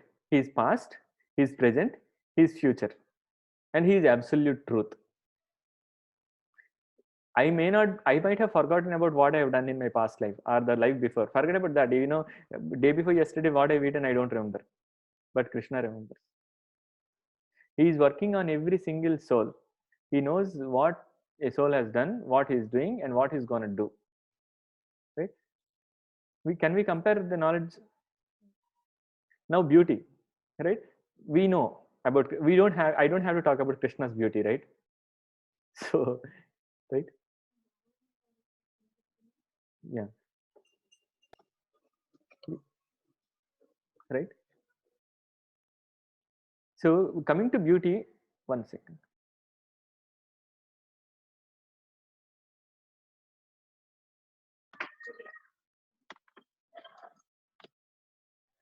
Yeah. So what I was saying is about Krishna's beauty, right? So Krishna is so beautiful that he attracts everything, every single thing, right? So there is one story about uh, Ramdas, right? So he was behind his wives, right? Once what happened, he was given darshan of the Supreme Lord. That is kind of one single uh, point in time where he could see the real beauty, right? Annamaya, sorry, yeah, not Ramdas, Annamaya, right? So likewise, even the most, who is the most beautiful, Radharani gets attracted by the beauty of Krishna, right? And renunciation. I think we talked about this renunciation, right? What happens was, I think I don't remember if I have talked, I have discussed the story. What happens once is Dorvasmani comes to Vraja, right? He stays on the other side of the bank of Yamuna, and this side all the Vrajavasis and Gopis, everyone will be there. Now Dorvasmani came, and he has to be hosted well and respected well, so he has to be given some prasad, right? So who has been chosen to cook prasadam? Who is the best cook in Vrindavan? Radharani. Haribo, Radharani, right? So Radharani was given that opportunity to serve the sage Durvashamani, right? So what happens is Radharani cooks all the nice dishes, very nice dishes she cooks, and then she all these dishes were carried over by gopis to Yamuna, but Yamuna was like flowing so jubilantly, right? It's like it's touching the heights. Now what happens is Radharani don't know what to do, and Radharani goes to Krishna. Radharani and gopis, they go to Krishna, and then they say, Krishna, we were not able to carry this food to Durvasmani. So what do we do? Then Krishna says, go and tell Yamuna that if Krishna is brahmachari, give me the way. Then Radharani, Gopis, everyone, they laugh like anything. There is this, say, right, raffle rolling on the floor, right? They laughs, and but Krishna says, go and try. Then Gopis and Radha were like, okay, what is it? Gopis and Srimati Radharani were like, okay, what are we gonna lose? So they goes to Yamuna, banks of Yamuna, this side of banks of Yamuna, and then tells Yamuna that if Krishna is a brahmachari, give us way, and Yamuna gives the way. And they were surprised. This Krishna is like, how can Krishna be a brahmachari? Right? Who steals the clothes of gopis? Even the married gopis runs behind Krishna. We cannot understand it. We cannot understand what kind of, with this material vision, unless we get Shastra Chakshu through gurus, we cannot understand what kind of relation it is. Right? It is, I can tell you, with reading so much, after reading so much also, I can't understand what kind of relation they have. It is purely, it's an eternal blissful relation that we all cannot understand it with this material vision. We need Shastra Chakshu, right? That's why even when this Rasalila happens, Lord Shiva was not allowed. I think all of us have actually, most of us have been attending this Vrindavan pastimes, right? In that, if you go through the Gopeswar pastime, right, what happens is Lord Shiva wanted to have that darshan of Rasalila, right? Anyone who actually given the vision to see Rasalila, they can be considered as they're in Golaka. Their ticket is confirmed, and they will go back home, back to Godhead, right? So even great devatas, great devatas, they wait for Lord Shiva. He himself was waiting to enter and see the Supreme Lord's pastime of Rasalila. Can we imagine? Right? So when he was waiting there at the gates, he was stopped by gopis, and then Lord Shiva was requesting, please, let me have darshan of the Supreme Lord. Let me have darshan of his Rasalila. He was literally cribbing. Then the gopis, they say, no, get out from here. You cannot have darshan. Then Lord Shiva prays so much, and the gopis get pacified. The gopis are like, they know nothing other than serving Krishna and loving Krishna. That's why they were like, they were the most exalted devotees, right? So yeah, one second, there's some problem.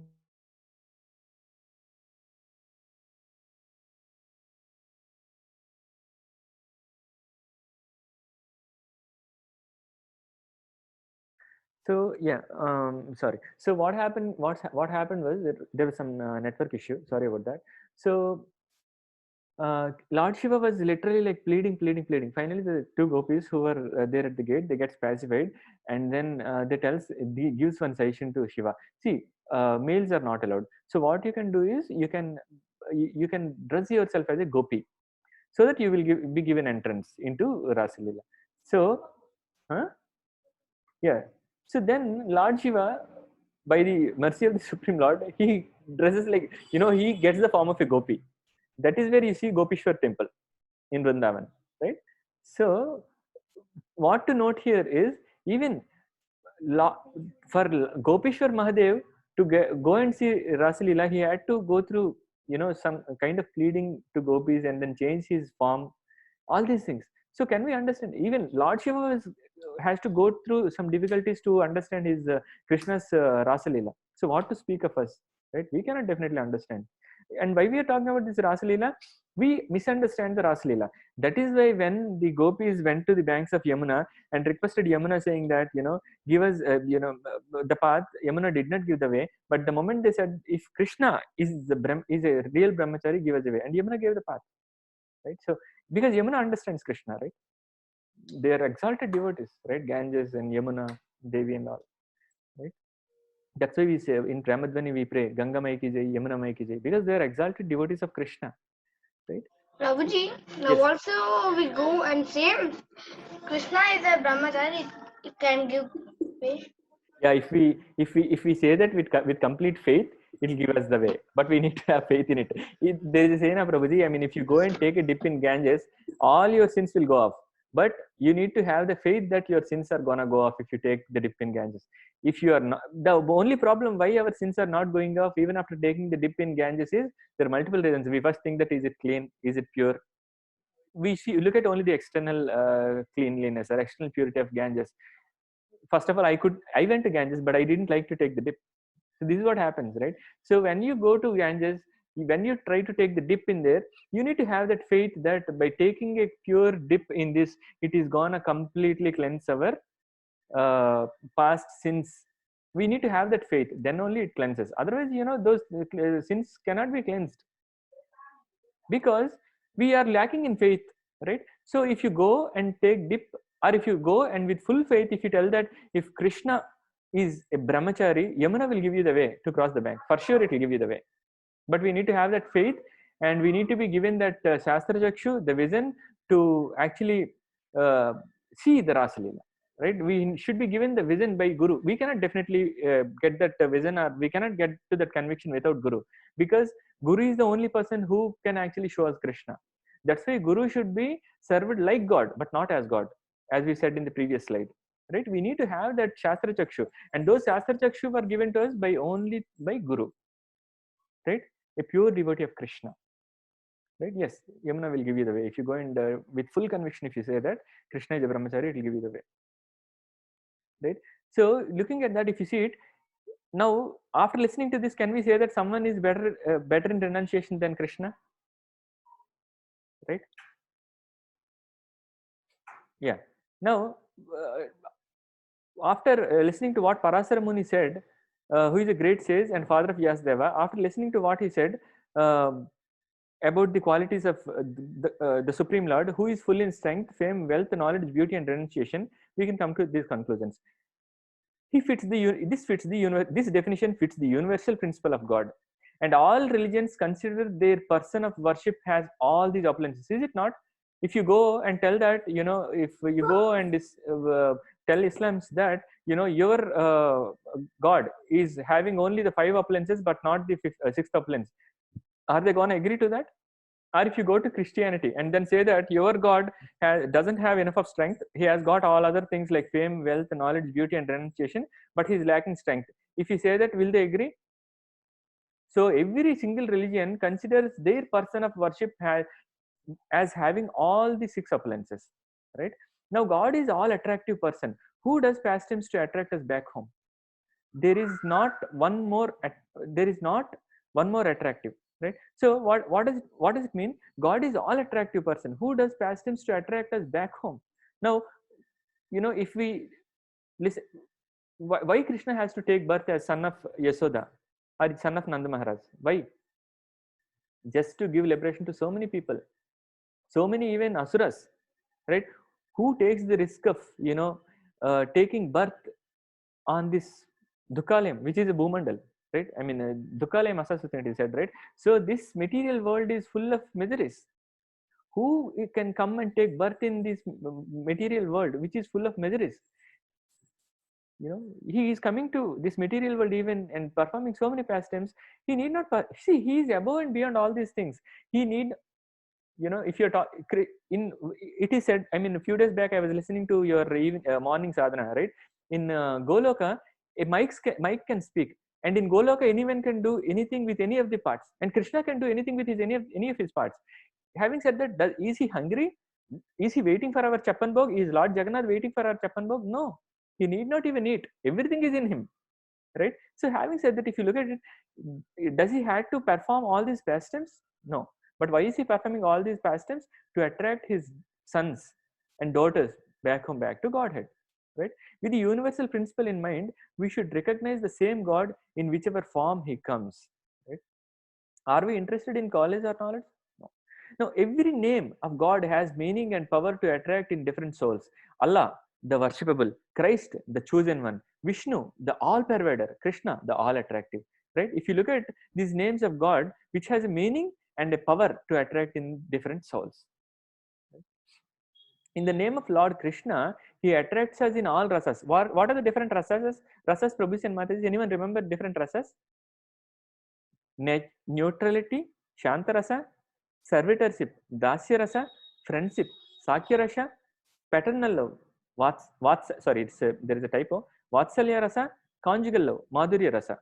In the name of Lord Krishna, he attracts us in all rasas, right? So we can actually go through these examples. Dasya rasa, if you look at Hanuman is in Dasya rasa. He is a complete servitorship. He is in complete servitorship to Supreme Lord, right? Sakya rasa, Arjuna and Krishna, right? Arjuna is a very great friend as well as devotee of Krishna. Now, Vatsalya rasa, Yashodamai and Nanda Maharaj; conjugal love, Madhurya rasa, Gopis and Krishna, right? So Krishna, attracts us in all these different rasas, right? Santa rasa, dasya rasa, sakya rasa, vatsalya rasa, and madhurya rasa. So all these rasas were there only for us to be attracted to Krishna. Does Krishna needs all these rasas? No, he is above and beyond all these things, right? Any questions, Prabhuji and Matajis, at this point?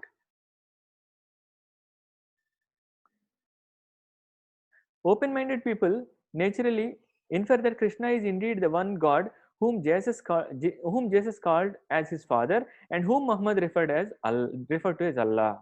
Right? Any questions, Prabhuji and Matajis? In this Shantarasa, which person can we consider, Prabhuji? Santarasa. Prabhuji, I have to get back to you on. Sucharita, do you know Santarasa? Who is the example for Santarasa? So, for example, Dashirasa, it is servitorship, right? Hanuman gets attracted like that. Yes, Mataji. So, Sakirasa is Arjuna, is the example for Sakirasa. And for Vatsalya Rasa, Yashodame and Nanda Maharaj. And for conjugal love, it is Gopis. Like that for Shantarasa.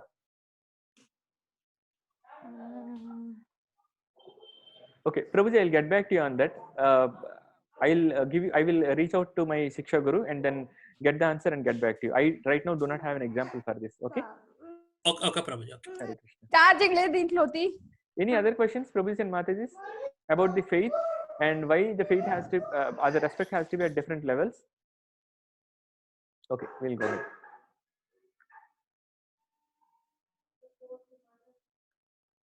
Okay, what is the problem living with many paths and beliefs?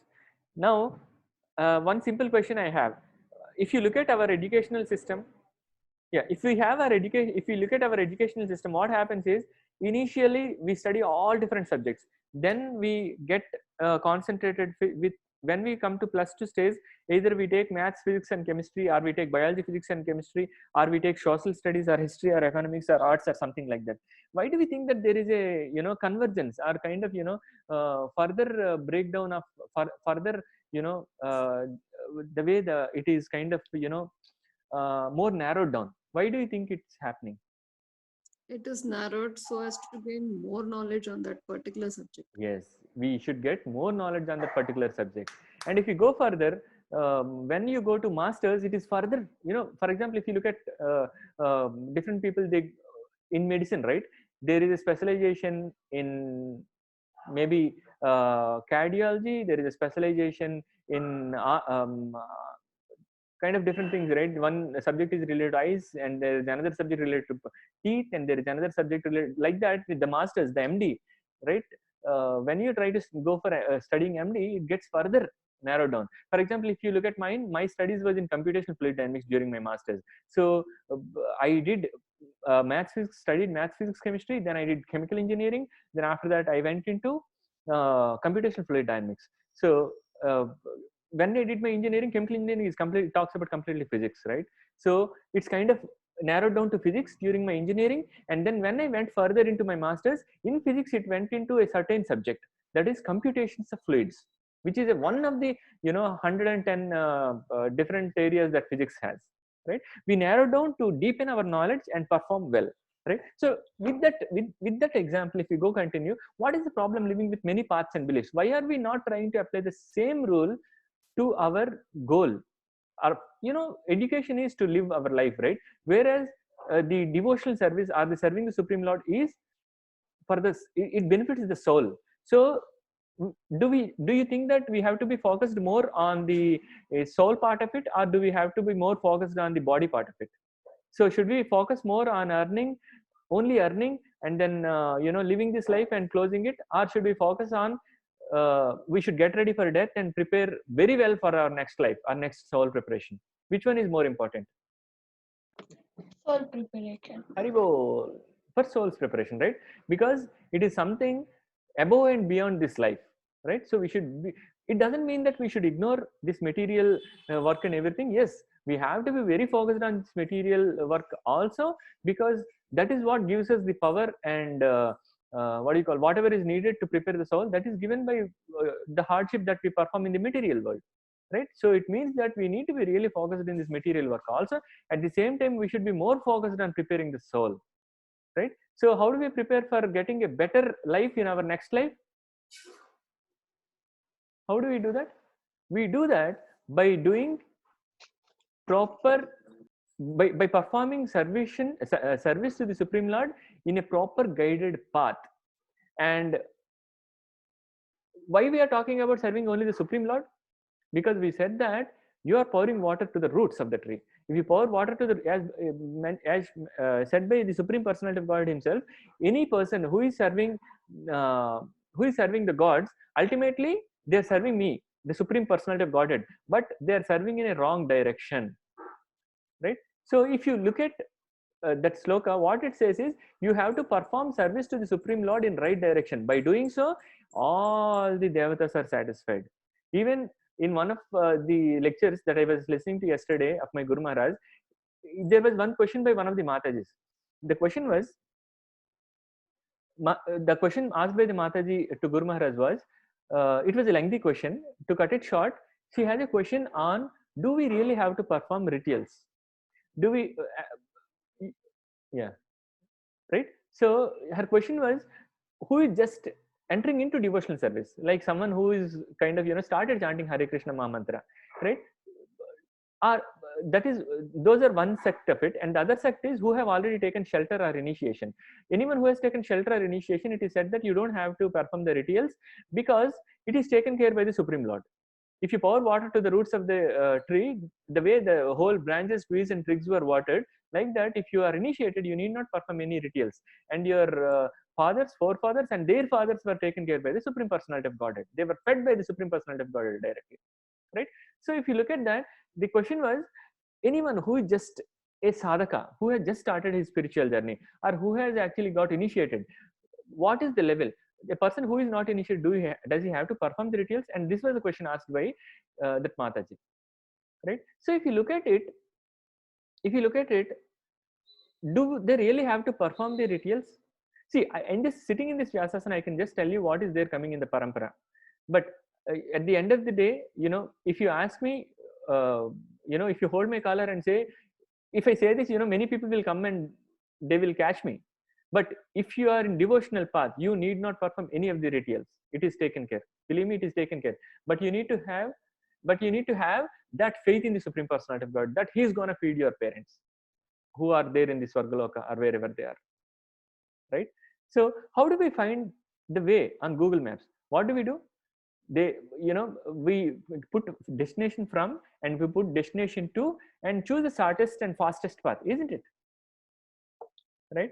To go to any destination, we put maybe the from location would be the current location, and there will be two destination, and then choose the shortest and fastest path, right?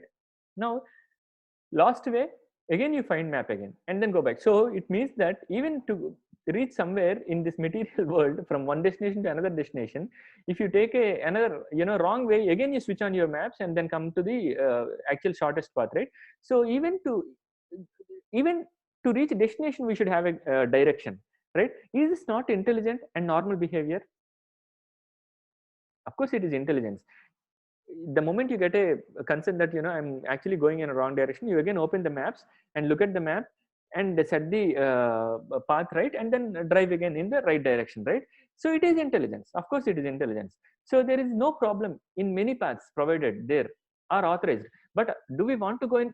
Now the question is, Google Maps shows you 3 different paths to reach the destination. Do we go in all the paths, or only in the shortest path, or in the path which has got fastest? Or are we gonna go in all the 3 different paths? Shortest and the fastest, right? But we don't go in and try in all the 3 different paths, right? We will obviously gonna waste time, money, fuel, and everything, right? The same applies here also. When you are getting ready to board the spiritual bus, why are we kind of getting distracted? When Krishna himself is coming and telling that, you pour water to the root, all the branches, trees, and twigs were taken care. Why do we have to go and then go in different paths? Maybe the path of a Devi, or the path of a Kalki, or the path of a Baba. Why do we have to go in different paths? There is no need. That is what the groundbreaking statement that comes in here. If you are serving the Supreme Lord and his devotees, there is no need. That is why even if you look in the altar of this, Prabhuji, you must have gone and looked at in the altar, right? Anand Prabhu, when you go to the welcoming celebration of Laddu Gopal, you would have seen the parampara, right? You will, Yes, Prabhuji. yeah. So there is, you will not have any other deity or any other form of any other god in the altar. It is, the path is very clear. This is the shortest and the fastest. If your goal is to go back home, back to Godhead, the shortest and the fastest path is Hare Krishna Mahamantra and Supreme Personality of Godhead and his parampara in the altar. Why parampara? Because the parampara are the ones who knows the path, who can tell you what is the path to Supreme Personality of Godhead, right? Right? Yes, Prabhuji. I saw 7. I think 7. Yes, you will have you will have Prabhupada, and you will have his spiritual master Bhakti Siddhanta Saraswati Goswami Maharaj. You will see his spiritual master Gaurkishore Das Babaji Maharaj. You will see his spiritual master Thakur Bhakti Vinoda. You will see his spiritual master Jagannath Das Babaji Maharaj, and so on and so forth. And then the Sad Goswamis. Yes, Prabhuji. Yeah. Right? We are very clear in the path. We know that these are the people who are the torch bearers. You are stuck here. Bhakti Siddhanta Saraswati Goswami Maharaj will come and put the torch and tell that here it is. This is the way to go to Gaur Kishore Das Babaji Maharaj.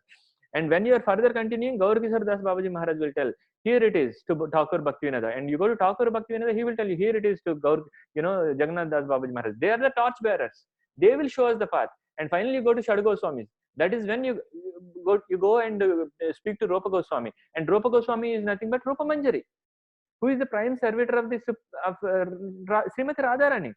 That's the end of the story. You go to Srimati Radharani, that's it, end of the story, right? She will tell, here it is our son who has come with lot of lordship, with lot of affection, with lot of love, with lot of anxiety, with lot of stress. He has come to us. Let's pick him up. Then Krishna will pick us up. And you got the entry to Goloka, right?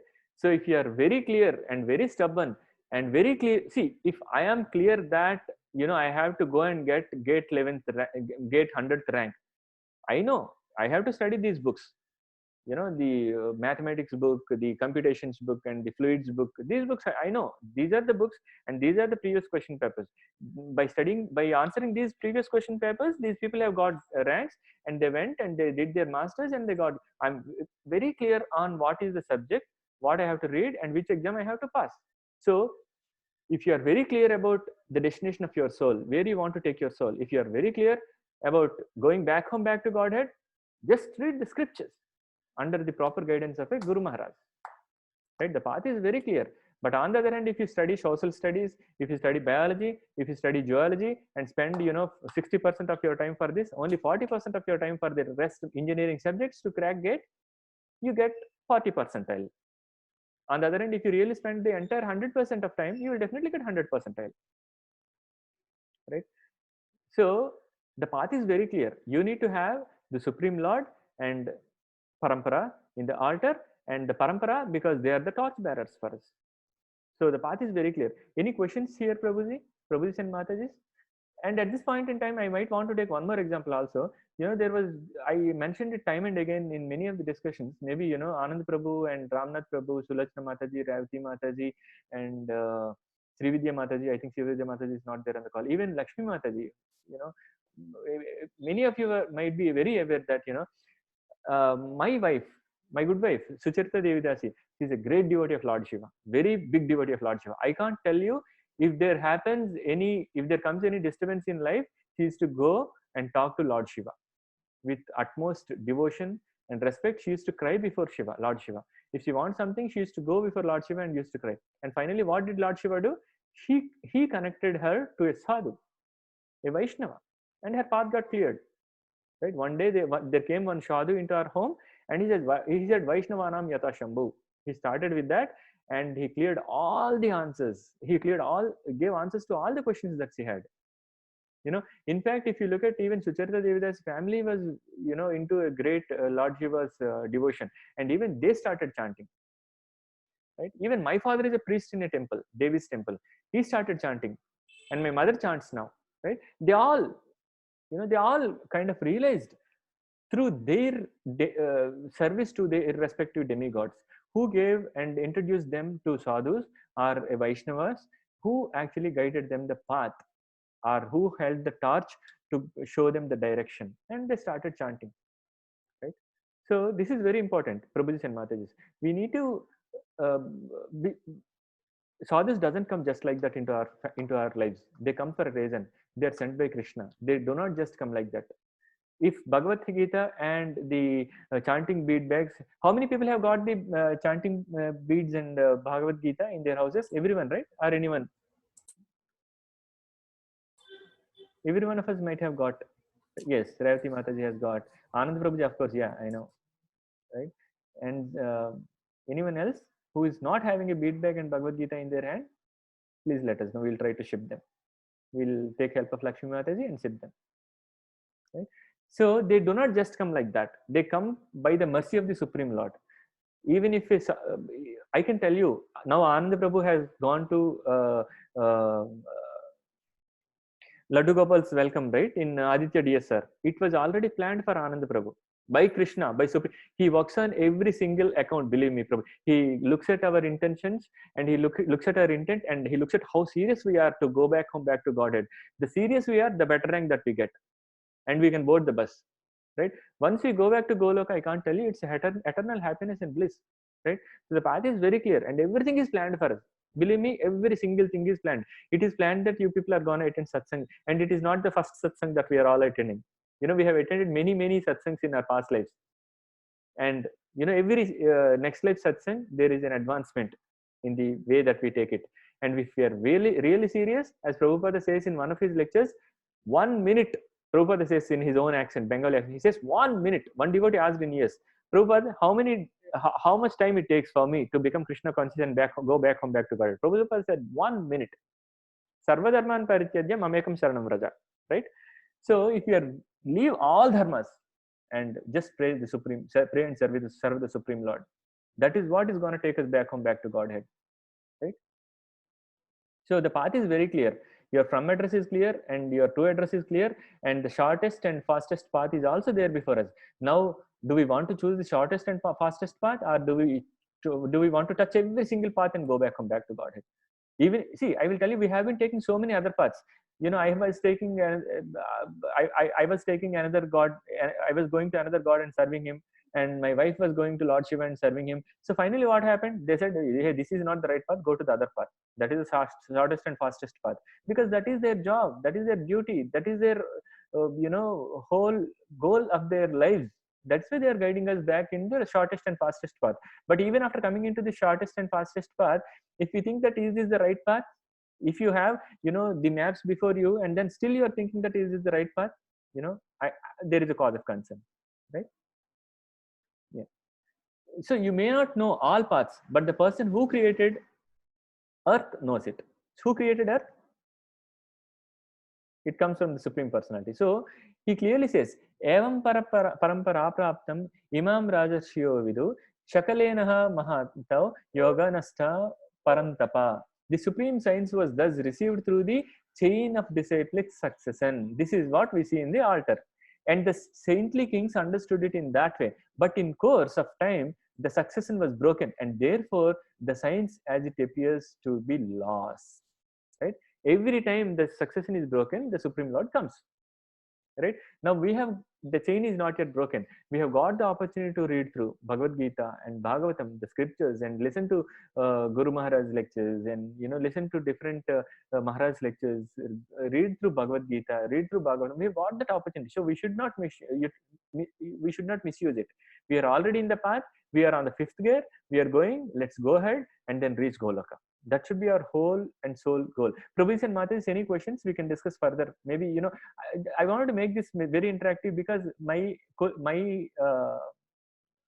god brothers and god sisters, they were saying that this session is something that takes 2-3. For one of my god brother, it took 3 sessions because the discussion was very ferocious. Some people, they were like, try to really go deep and understand what is Bhagavan. Right? So I expect, but you're all a little exalted, but if you have any questions, I think we should come and discuss it. It's a very good platform to discuss and understand whether we really got an understanding of the Supreme Lord or not. Right? Prabhuji, Yes, Prabhuji. if we when you I am giving an example. When you dead, you not said, you not remembered Krishna, then you can go to the Goloka. Chances. If you don't remember Krishna, Krishna will come and make you remember him. So you don't have to worry. Even if you chanted, one round, Krishna will come in one way or the other way, right? I can give you my own example, right? So I was going to many different, I even wore Ayyappa Diksha when I was like 15 years old. And one of my senior, who is a devotee of Krishna, he came and told. Then I did not listen. Then his family came and told. Then also I did not listen. Then, I went to where I was going in a bus, right? And in the bus I saw a devotee, and not the bus, train. He came with a set of books and tell. So Krishna will not leave you. If Krishna decides, he will not. If mercy comes like that. But you should be ready to take it. Who will try for on and on and on? So you should not even give difficulty to Krishna. So even if you chanted Krishna's name once, attend a satsang once, you will definitely go back home, back to Godhead. But the question is how fast you want to go. You want to really stay here for maybe 10 more lives, suffering this cycle of birth and death, janma, mrityu, jara, vyadi, or do you want to go in the next life, make your body and soul ready, you make your soul ready to go in the next life, or you are not ready, you want to go in this life itself. Yes, it's all there with you, there before you. Scriptures are there. It tells you how to go back home, back to Godhead. And even you are given a vehicle which can go from 0 speed to infinite speed, right? That is this body. So if you use this vehicle, this body, at too high speed, because the path is very clear and there is Guru Parampara, everyone is there waiting to guide you in right direction. You can go at, you can go at sonic speed or more than that. 1200 kilometers per second is sonic speed, right? You can go even at a higher speeds than that, right? They're there to give you Shastra Chakshu. It is just that, if you're really eager. In fact, my Shiksha Guru says, we were waiting for initiation. I can tell you, we were waiting for initiation. Literally, my wife was became very, impatient to get initiated because we were literally craving for it, right? But my Guru Maharaj stays in US, United States, Chicago. He stays in Chicago Temple and all, right? So we were. One day we heard that Guru Maharaj is coming to India. And then my Shiksha Guru, Leland Prabhu came and said as our family that, if your endeavor is strong, your Guru will come. This is what will happen. When mercy comes like this. He did not come to India for almost like last 7-8 years, he did not come. Right? See, I mean, how the mercy is coming. And again, what is mercy? Mercy is something comes to you even if you are not qualified, even if you are not deserving for that. Right? So that is what is called mercy. Right? So when mercy comes like this. My Guru Maharaj, he said, he came to India, and my Shiksha Guru Leland Prabhu was like so happy, and he told my wife and me that, if your endeavor is so strong, Guru comes to give initiation. Can you imagine? So the path is clear, Prabhujis and Matajis, and it is like how strongly we are endeavoring, how strongly we want to serve Krishna, how fast we want to go back into the eternal bliss of Goloka. It all depends on us, I can tell you. But on the other hand, if you're studying social studies, biology, everything apart from the engineering subjects, and finally, when time comes, if you want to study engineering, it takes more time. Right? Did I answer your question, Saurya Prabhu?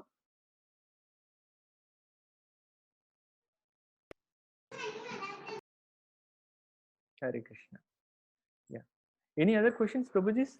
Yeah, Prabhuji, here one question is, we heard about Kshiros Dakasai Vishnu, Garbho Dakasai Vishnu. Yes, Prabhu. Yes, Prabhu. And Mahavishnu. Yes. Yes. Mahavishnu is different, or I didn't at the three. Mahavishnu, when we say Mahavishnu, we call him Krishna, Prabhuji.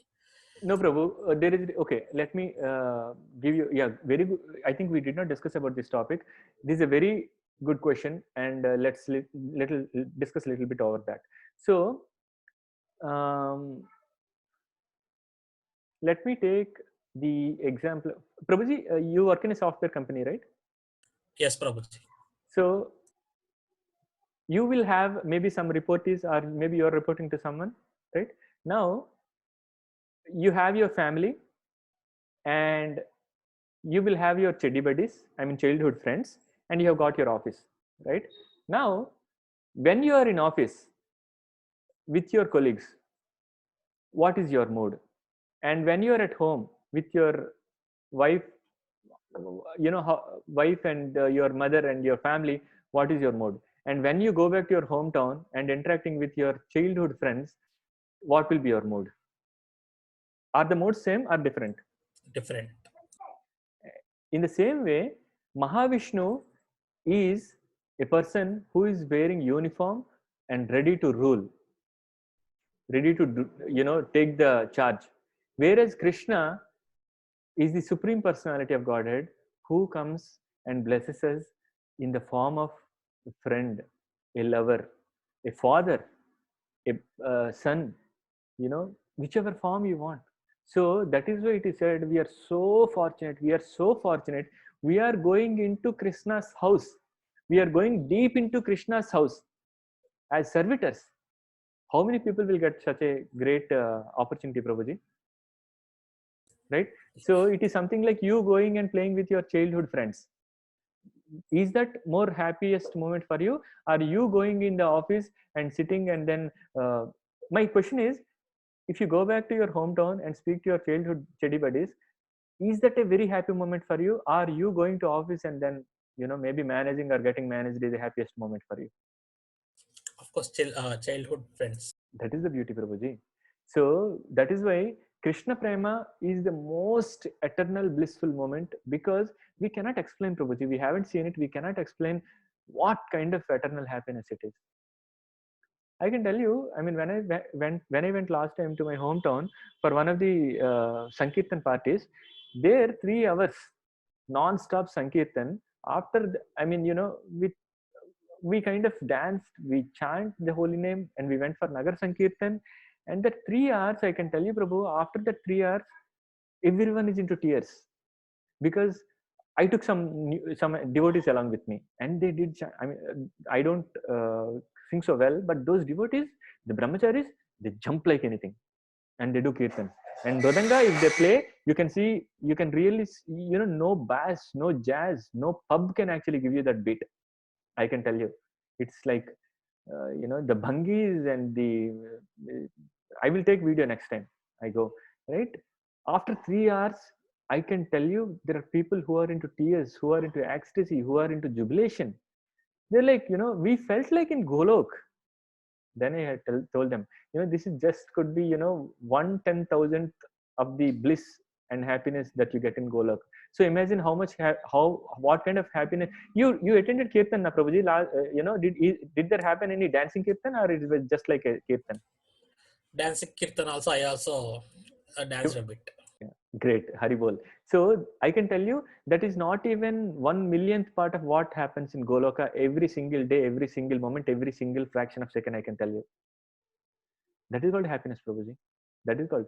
So during that kirtan, you will not think about it. You will not think about your job. You will not think about your food. Nothing. Right? So that kind of happiness can be given only by, can only be given to the close circled people. So the advantage of, we following Ropa Sanatana Sampradaya, I mean Brahma Madhva Gaudiya Sampradaya, we are directly given entrance into Krishna's internal chambers, Prabhuji. If you go to Mahavishnu and pray Mahavishnu, you will be like a servitor, and it doesn't talk about what, for example, in Christianity or any other Bible or anywhere, does it anything talk about what Krishna is doing? In Bhagavatam, it clearly tells what time Krishna gets up, what he drinks, and how much Krishna eats for 7 minutes. That's why we offer prasadam for 7 minutes. Scriptures clearly tell us, Prabhuji, what time Krishna is doing what with whom. So in this, as Ropangas, we are directly given entrance into Krishna's internal chambers. Right? So that is the difference between Krishna as Vishnu and Krishna as Krishna. Right? Now it's up to us to choose whether we want to go into internal chambers of Krishna, or we want to go and sit in the one of the cubicles in the office. Right, Prabhuji? Did I answer your question? Yes, Prabhuji. So, but almost everybody in India is in big confusion. Yes. Who is the Supreme Personality of Godhead? I think nobody is coming and saying this one clearly to the Indian people is what I feel, Prabhuji. Yes, Prabhuji. In fact, this is a problem that we have. In fact, our scriptures was completely, suppressed to inject wrong philosophy, right? So one of the slokas is Krishna clearly says, "Aham bija pratapa." Aham bija pratapa. Who else can actually tell that, Prabhuji? Krishna is telling that I am the seed-giving father for every single living entity. Is there any other God saying that Aham bija pratapa? Or I is there didn't any follow. other God who is saying that Sarva Dharman Parityajya Mamekam Saranam Raja? Is there No. any other person who is saying that all the different demigods serves my limbs and belly, they're different parts of my body? Any other God saying that? No, Prabhuji. Even Lord Shiva, who is considered as the Lord of all the Saivites, he himself, what does he chant, Prabhuji, Lord Shiva? I heard he meditates on Vishnu, but I don't know what he He chants. meditates on Ram. He says Ram. Ram, Okay. Ram, Ram. See, I mean, Lord Shiva also is meditating on Rama, right? So anyone who takes who is dead in Varanasi, it is said that Lord Shiva comes and whispers Ram's name in their ears for them to get a better journey in their next life. That's why people go and die in Varanasi. Yeah, Prabhuji. Yesterday I was reading about Kurukshetra, why the name got Kurukshetra in a book, Prabhuji. Yeah, Kuru right? Maharaja, about Kuru Maharaja, they were saying. Yeah. In that also, in one para, I read that when people who die in Varanasi, Shiva comes and chants some prayer in their See, ears. Haribol. Yeah. So Krishna directly is telling here, Prabhuji. Krishna is telling, I aham bija pradapa. I am the seed giving father. Pour water to me. That's it. Every single branch, tree, twig, I mean, branch, leaf, twig is watered. Krishna is very clearly telling that, right? This means that we have completely failed in this one. Yes, yes, we have completely failed. That is why we are actually performing a yajna, Prabhuji. I mean, Bhagavad Gita distribution thing. Anyone who wants to distribute Bhagavad Gita in his village can take a set of Bhagavad Gitas and distribute. And me and there is another Prabhuji, Santa Sahitya Prabhuji in our group, right? I mean, he's organizing another Bhakti Vriksha, and there is Praveen Prabhuji. You might have met all these people. Praveen Prabhuji, you might have met when you went for Laddu Gopal's welcome. So all these people are adopting one villages, Prabhuji. I'm adopting one village, and Praveen Prabhuji is adopting another village. Santosh Sahitya Prabhuji is adopting another village, and we are taking Gitas to our villages. In the sense, we are trying to distribute as many Gitas. We are trying to donate as many Gitas as we could. I mean, I have a very vague count in my mind. I'm kind of planning to distribute more than at least 200 Bhagavad Gitas. And if the count goes, I'm ready to take that. So in this age of Kali, if you take even one single person, even if you give Krishna to one single person, Prabhuji, you have seen, right? I mean, we started with 70 people. Now there are hardly 7 people, right? So even if I could make one person a devotee, I mean, I'm happy, and I can go and tell my Siksha Guru that, I think I have executed the job that you have given me. I can tell that. That's enough, Prabhuji. I mean, on the other hand, what Radharani looks at is what is your intent, right? So why we are actually distributing this Bhagavad Gita? To actually, I mean, whatever menial service that we are trying to do, we are trying to re-establish the Dharma. That's all we are trying to do.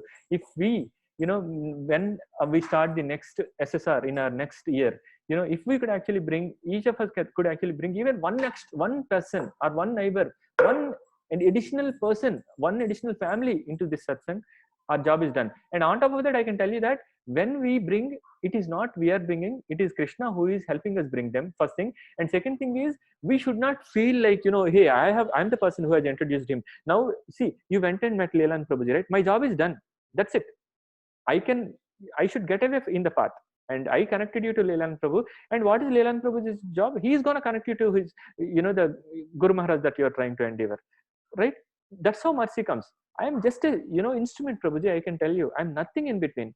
It is pure selfishness. Even if I take one single person to Krishna, Radharani shows her mercy on me. That is my whole intention, right? I'm no person to, or no, I have no qualification to sit here in the Vyasasana and talk like this. In fact, I'm just a menial servitor, right? Who is trying to, just spread whatever I have. Now, if you tell that, Prabhuji, do you really have to be proud of what you're doing about the Bhagavad Gita distribution? How can I be proud, Prabhuji? Is that money that I'm trying to spend, is it my money? Absolutely no. All of us will think, this is my building, this is my money, this is my car. Are we gonna sit in the car after death? No, in van. Exactly. So whatever service that we are doing, Krishna is so merciful. That is why he is actually giving us an opportunity to serve, so that we go into Radharani's vision. And Radharani looks at us, okay, this person is serving like this. Chalo Krishna, will utha lete inko. That is how it comes to this. Right? So our own whole and soul dharma should be serve, serve, serve the devotees and Supreme Lord. And spread, spread, spread Krishna consciousness. If we do that, that's it, end of story, Prabhuji. We don't have to do anything else. Yes, Prabhuji, this one question Yeah, sure, regarding animal sacrifices. Yeah. In Prabhuji. never, I think in somewhere it is said that it should be performed in the presence of a highly big Brahman. Yes, Prabhuji. Actually, as per the things that are conducted in yajna, so in those days when kings were in the Dwapar Yuga, in Treta Yuga, when yajnas were performed, yajnas were performed by only by kings, not by any regular person.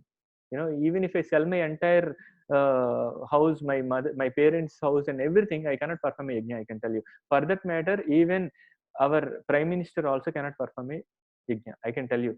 To perform a yajna, you have to be really, really rich. Even kings used to go and collect money from the country people in their kingdom to perform yajnas. It is not a small. It's not like just like that. You put ghee in the fire. No, it is not like that. When you have to perform yajna, there is a lot of expenses that were involved in that, and yajna is considered to be successful only when the old suffering animal is sacrificed to directly give birth to a young living entity with an elevated birth. Then only yajna is considered to be successful. Otherwise, they incur a lot of bad karma also. That is why people are so scared to perform yajnas. So the sacrifice is recommended in that way, not in the way that we are doing. But unfortunately, it has been, it's completely misinterpreted, Prabhuji.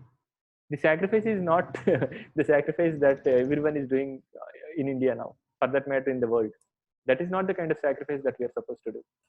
Yeah, and nowhere in the scriptures it is mentioned, right, Prabhuji? Like apart from this high Brahman should be present and he should perform.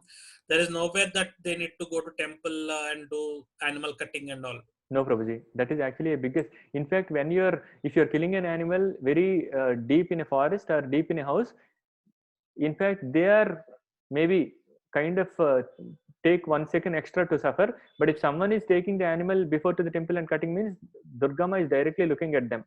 Durgama is saying, you are killing my 10,000th son or daughter, and I will look at your thing. I will take care of it. Is what Durgama will decide. So if you're taking an animal and cutting in the temple, this is what will happen. We listened about that Jadavartha story, na Prabhuji, where Yes, Prabhuji. Jadavartha was taken by the tribals to sacrifice him before Kalima. And what happens is that Kalima's idol is huge broken, and Kalima comes out and takes the sword and kills every single tribal who was trying to kill Jadavartha, who is a devotee of Vishnu. So this is what happens.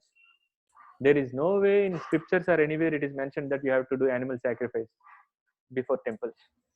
Yeah, yes, Prabhuji. Yes, Hare Krishna. Yeah, I mean, if we get misguided in different sampradaya, different different paths, this is what will happen, Prabhuji. Everyone have their own, misinterpreted version of Vedas, right? There is a say, right?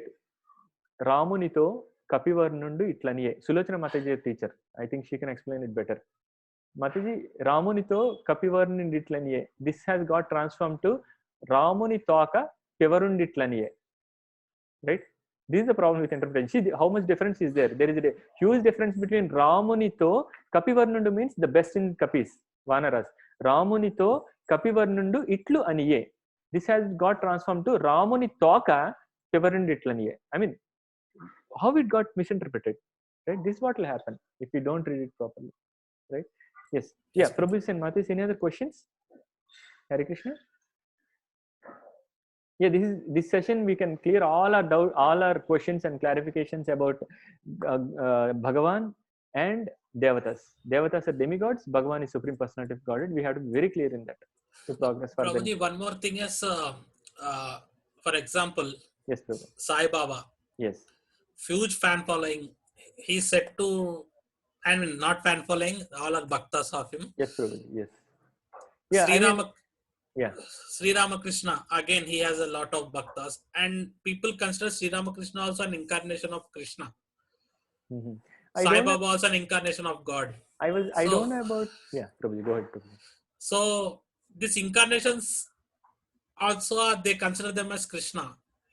Unfortunately, unfortunately, there is a, okay. I mean, I can give you more details on Sai Baba Prabhuji, but the Sri Ramakrishna, I haven't heard. I cannot comment on that. But I can tell you, if someone is telling that they are God, ask them to lift Govardhana hill. Just ask them to lift Govardhana hill. That's it, Prabhuji. In fact, or at least ask them to get Sudarshan Chakra. Because I will tell you, if you are saying Sai Baba as the incarnation of Supreme Lord, Prabhuji, I mean, this is a topic that is, I can tell you it's a controversial topic, but I would like to give a few things. I mean, my cousin sister, she has put one status saying that the universal Lord, she mentioned happy birthday to the universal Lord.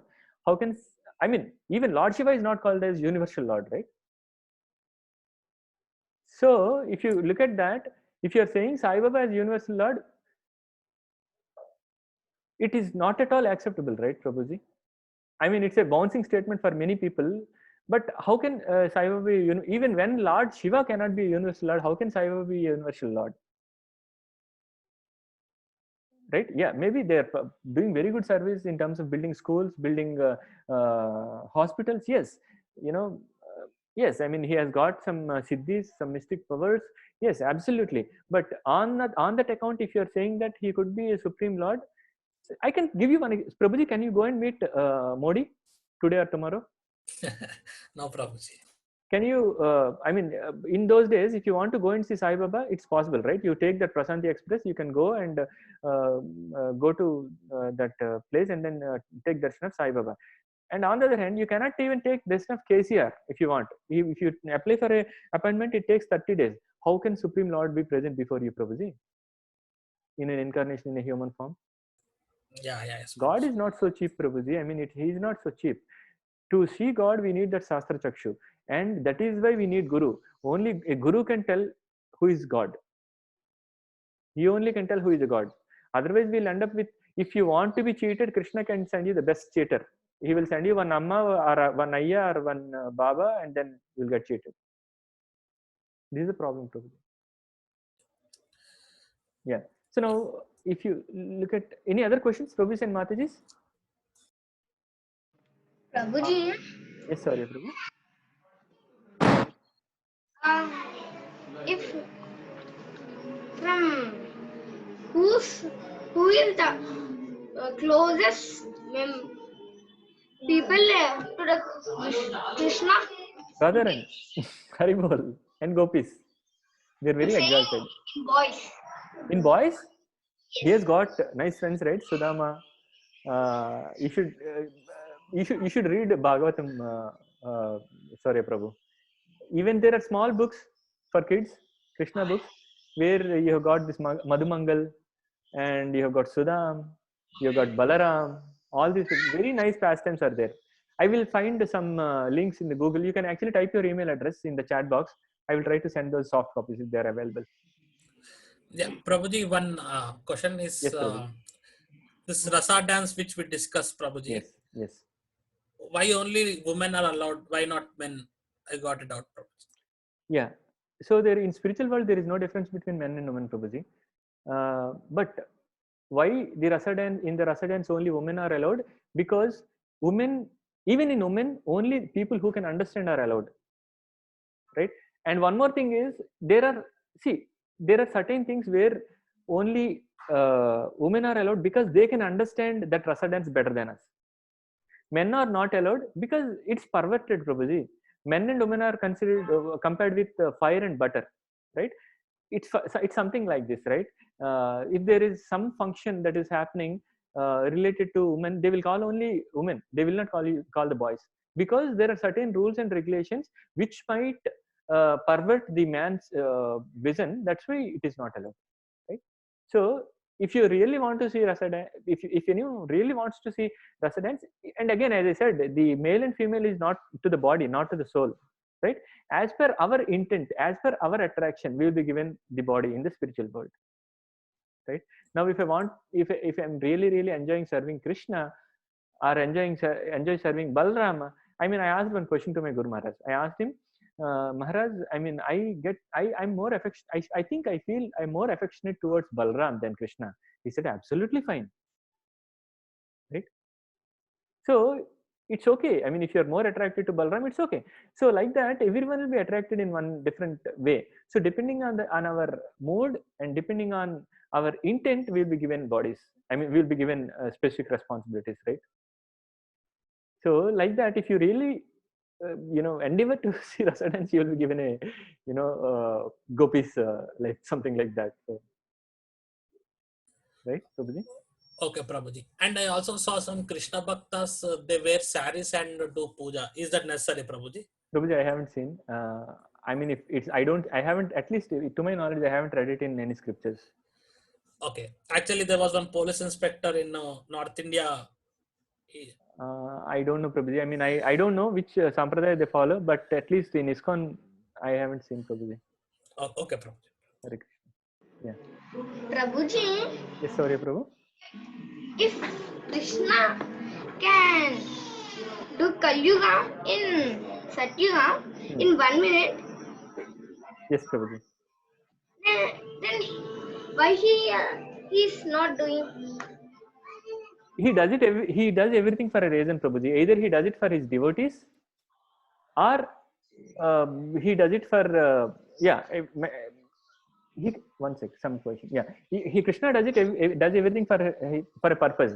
Even when you look at what he has done, even all his incarnations, either he comes to establish dharma or he comes to protect his devotees, right? So if he has to do it, means there has to be a reason, right? Ravati Mataji is saying Muslims and Christians are very particular about their religion in propagating their customs, but Hindus are not. Yes, Mataji. I mean, unfortunately, Hindu mythology has become so strong, Mataji. One check, sorry, Prabhuji. I'm answering Ravati Mataji's point. So Hindus have become so strong, so they neglected. In fact, I have. There are some gods who were actually promoted just to kill Hindu, strength. There are so many gods that were created gods. I can tell you, to Like just suppress, yeah, Hindu strength, or the Sanatana Sampradaya, Sanatana Dharma. So unfortunately, that's true, Mataji. It's something like this. If there are 100, if a car goes and hits a cycle, if a cycle comes and hits a car, even if the mistake is from the cycle guy, only car guy will be blamed. Like that, in our Bharatakanda, what happened was there are so many Hindus. So because of so many other political benefits, these politicians have introduced some kind of this thing, and then there are small minority chunks who were like, they were trying to protect themselves because they feel that they're weak. Yeah, and unfortunately, to encase that, our politicians have been encouraging, and so many other things are happening, because of which our now that we came to understand that we have to protect our Sanatana Dharma, let's chant, let's make everyone chant, and let's spread as much as possible, Prabhuji. We need to spread, right? Whether we are doing sadhana properly or not, but we should encourage others to do sadhana well. That's why we have got morning classes, we have got evening classes, we have got Mangala Haratis. Entire year is busy with Purushottam Mas, Kartik Mas, the Amudra Haratis. We have to spread, Prabhuji. Don't give one single second gap to Maya to attack us. And anyone who is surrounding you, just go and talk. See, I can tell you, yesterday I pinged Anant Bhagwan Das, Srijna's cousin brother, who is actually full-time devotee in ISKCON Kolkata. I pinged him and I said that, it's been long since I pinged you. I want to find how about of you. What he said, he said it is very good Damodar Mas. It is Kartik Mas. It is very good to remember Damodar. See, that is what a devotee does with you. I pinged him. I wanted to say hi to you and I want to understand how about of you. He said, yes, I'm good. We need to remember, we both of us together have to remember Damodar because this is Kartik month. This is how a devotee comes into our life. Right? That is what we have to spread Prabhuji. Our whole and only one goal should be chant, chant, chant, and make others chant, chant, chant. Right? Very good. And Prabhuji, this is one more thing is. Yes, Prabhuji. Yeah, go ahead, Prabhuji. Maybe after this we'll continue. Yeah. Some of, for example, if somebody is doing nice devotional services, talk about God. Yeah. Recently, it happened to me. Yeah. Just I was talking about nicely about God and all. Then I got a comment like, "Can you talk normally?" I got a comment. Okay. Then yeah. I felt I don't know what.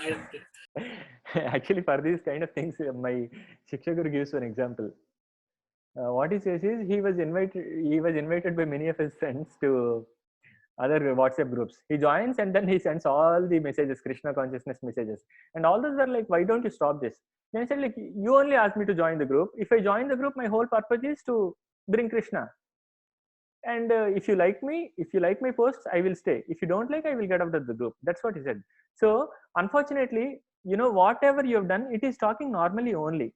When you're talking about God, you're talking normally only, Prabhuji, because see, talking about my father is, of course, it is normal talk, right?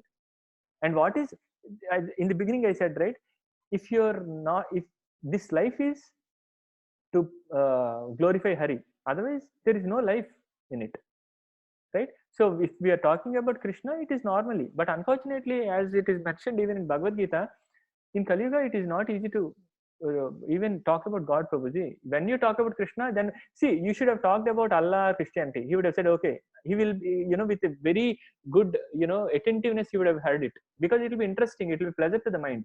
But the moment you talk about Krishna, people will call you, you are kind of, I think you are becoming more religious. I don't think this is a platform. Why it is not a platform? If you're talking, when you want to talk about your father, is it not a platform to talk about your parents? And is it not a platform to talk about getting ready for the next life? Unfortunately, this is the problem, Prabhuji. Yeah, just that moment I didn't understand what to talk. I just we will get all those things, Prabhuji. We'll get all those things. We'll get all those things in the, I personally get many calls saying that, I mean, whatever you're doing is not correct and all. But what to do? I mean, I said, I have to tell whatever I have to tell. Whether you like it or not, I have to tell. I can tell you, I'm telling you that this is poison. It will taste well. The drugs are poisonous. If you eat them, that's okay. You will live now, but you will die tomorrow. But if you drink this nectar, you will live for long. It is my duty to tell whether you believe it or not. The truth is truth. That's it. Yeah, if someone is telling like that, you should just give them prasadam and say Hare Krishna. Eating that prasadam, they will come back to you next time for prasadam. So prasadam is our secret weapon. Yeah, Hare Krishna. We'll continue. Maybe, I think it's already 12:40. So what we'll do is we'll do Narsingha Arati, and then we will continue this session in next Sunday. Is it okay? Or any other, maybe I'll take one another question if anyone has. Yeah. Hari Bol. Sorry, Prabhuji. Tell me. One last question I have. Yes. Why girls have one advantage that I can give one example. Yeah. Because one time my sister beat me 5 times. Then I beat one time. She said to her mother, means my mother. Then she scolded. Then she beat me. I said she beat me. I said to her mother, she said nothing will happen. She is a sister. Yeah. Now your sister bet you 5 times, na, Prabhu. So she's younger or elder? Videos I see. She's younger or elder? Yes. I see so many. She's Another younger? example also I will give. Okay, sure. No, not a problem, Prabhuji. Is she younger or elder to you? Younger. Younger? So actually youngers are always, given more attention. But when they grow, I'm younger in my house. The same thing used to happen between my brother and me. I mean, I'm given more soft corner than my brother. But when I grew up, I understood. I felt like I should give more protection to my brother. So when she grows up, then she will definitely remember all these things and will give you nice protection. Don't worry. Right? Yeah. I seen one boy was going in a road. One girl is going in a cycle, and she by mistakenly bit the boy. But the his friends not his age was near him, and they bit the boy, and she said the boy said to sit. See, she sit on the cycle and gone. Yeah, this is the problem, Prabhuji. What will happen? This is the problem. Actually, we don't have right vision to look at it. So to get the right vision, we need to approach Shastras. So whenever we see something, maybe we are wrong in seeing it in right. Maybe we are wrong in looking at it. See something. I will give you an example. What happened was, I promised one of my relative that I will take you to a temple. Okay. I said that I will take you. I will take you to I will take you to temple to entire family. I'll take you to temple. I said, and I wanted to take her to temple because she loves to go and see the God. And in fact, I have taken her to many temples. But that time I was like, I don't know why I felt like taking to temple. I said I promised my relative that I will take you to temple. But what happened was, in between, her relatives, they said that we cannot make it to the temple. So the entire program came to a halt. But what happened was, the relative whom I promised that I'll take to temple, she kind of started because of you the entire program has got cancelled. You should have taken me, despite of others are coming or not. All these things happened. She's pretty elder. She's like almost like 50 years, right? So what happens is, we need to bear all these things being devotees, right? So we need to Krishna looks at the intent, right? So if you look at it, is the problem with me not taking her to temple? No, the problem is with others who are not ready to come to temple, right? So these things happen, Prabhuji. So we need to leave everything on God. So as a Paramatma sitting in our hearts, right? Every person activity is observed, right? So at times we are not, maybe we don't have that vision to look at the real truth, right? So in this situation, what I can say is, maybe we are wrong at visualizing what has happened there, or it could be that everyone has looked at it in a wrong way, right? That is why we need to. I will tell you one more thing, Prabhuji. As long as there is no Krishna at the center of the activities, we will suffer in our life. So whatever we are doing, if Krishna is at the center, we will enjoy. I can tell you, the same cycle hit, if it happens between two devotees, they will console each of us. That is why it is important to become devotees and spread Sanatana Sampradaya and love for Krishna, so that what will happen is, everyone becomes good. Every soul by default is a good soul, but unfortunately, when it comes in contact with Maya, these bad things happen. So what we should do is, we should say Hare Krishna, Krishna Krishna, Hare Rama, Rama Rama, Hare Hare, and spread devotional service, so that every soul is given the taste of Hare Krishna Mahamantra. Okay, we'll do Narsingh Arti. Sorry, Prabhu. Hari Bol. Okay, Prabhu and Mataji, thank you so much. It was a very inquisitive session, in fact, and you're all kind of have already been attending morning and evening prayers and reading sessions. That's why, I think you're kind of gaining more knowledge and more knowledge. So I don't think, we should stop at this point. Rather, we should start spreading this knowledge. Please, wherever, as Anand Prabhu was trying, Sulochana Mataji, Ravati Mataji, Srividya Mataji, Lakshmi Mataji is already going in on a very fast track, right? So we all, Ramnath Prabhuji, everyone should try to spread Prabhuji, the knowledge. sorry, last question, Prabhuji. Sure, Prabhuji. Sure.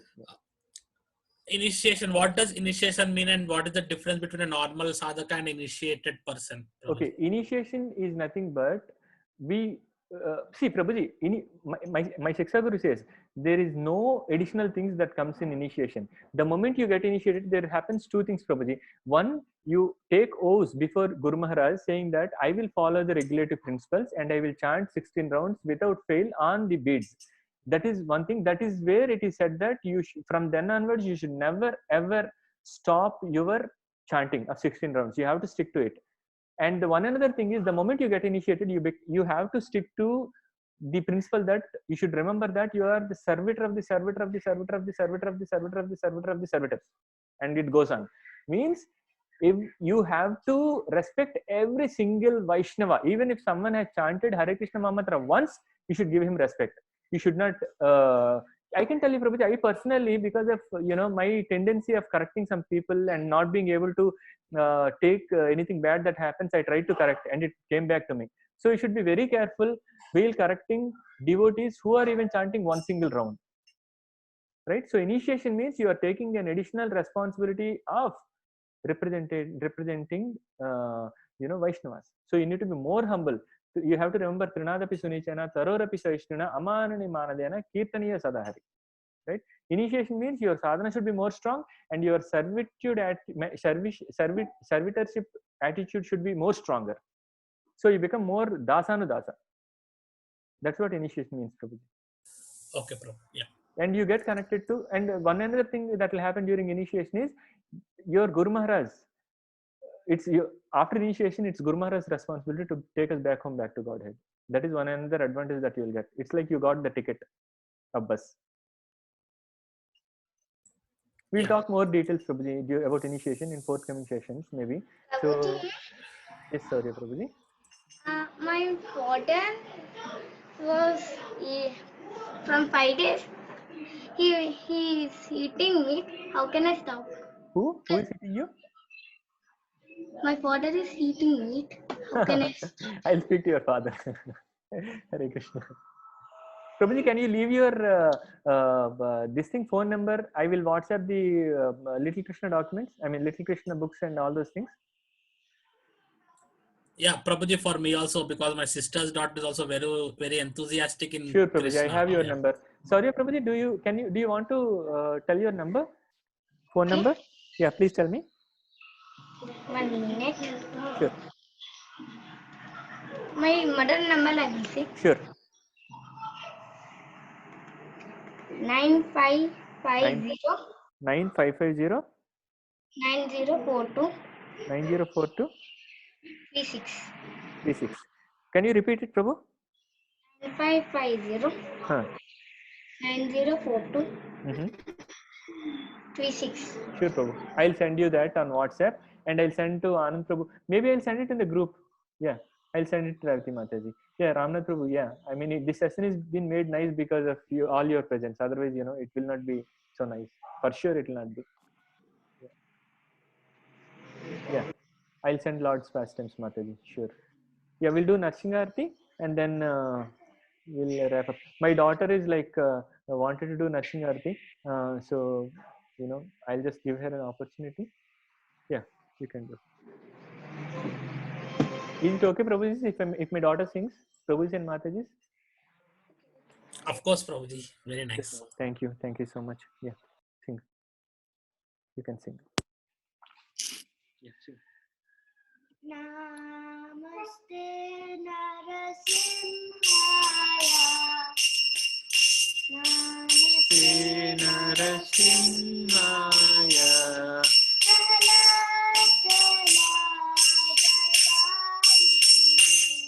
Praladadayine.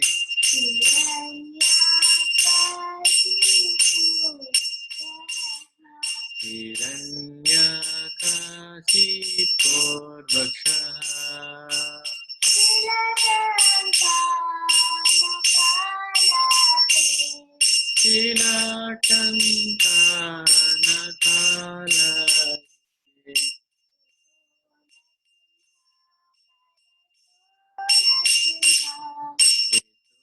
Narsimha Parato Narsimha.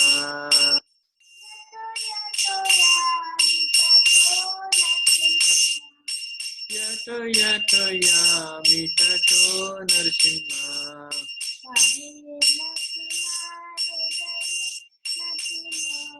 Bahir Narsimha Hrudaye Narsimha.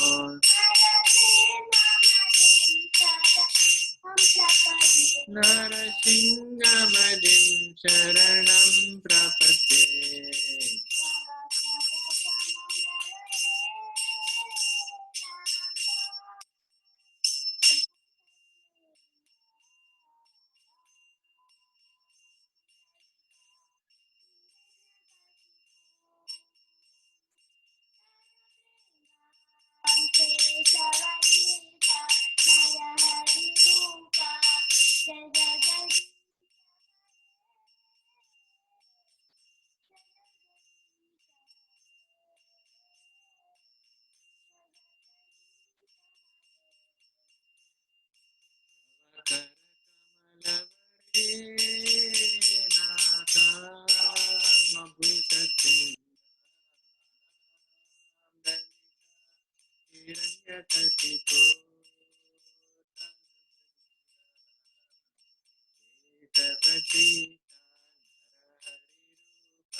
Jagadisha Hare, Jai Jagadisha Hare, Jai Jagadisha.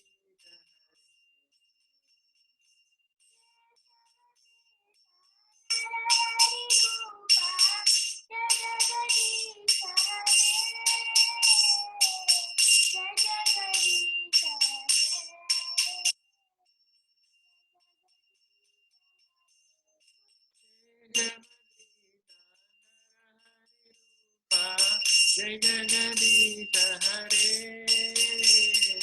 Jai Jagadisha Hare, Jai Jagadisha Hare.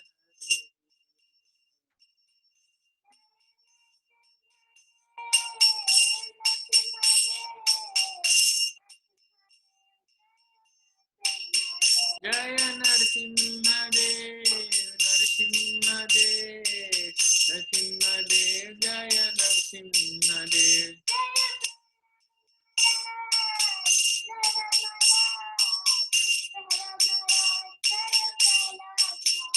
Jai Prahlad Maharaj, Prahlad Maharaj, Prahlad Maharaj, Jaya Prahlad Maharaj. Jaya Jaya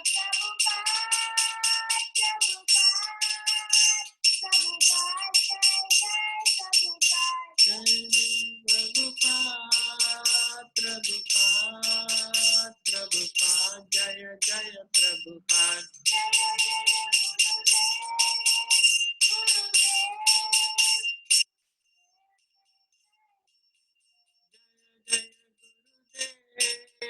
Gurudev, Gurudev, Jai Jai Gurudev.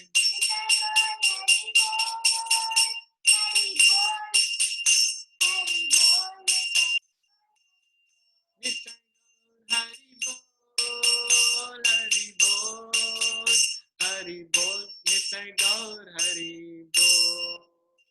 Kaliya Pawan Hari Ram Sankirtan ki jai, Anantagodi Vaishnav Vrinda ki jai, Ramacharya Sri Haridas Thakur ki. Thank you so much, Prabhuji and Mataji. Prabhuji, from next time we all can sing one time. Yeah, actually, I wanted to ask. We all want to sing Prabhuji, but actually, what's happening is because of this Zoom, right? There is a time lag, and this time lag, what it does is it actually kind of screws up the recording, right? What we can do is maybe one can take. So what you can do is you can sing next time, Prabhuji. Okay, is it okay? Can you sing next session? Next session? I will try. Sure. I will try. Sure. Thank you. Thank you.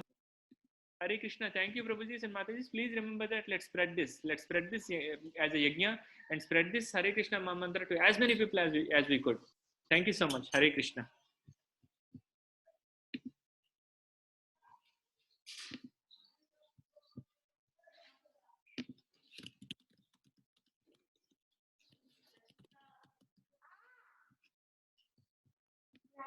Hmm.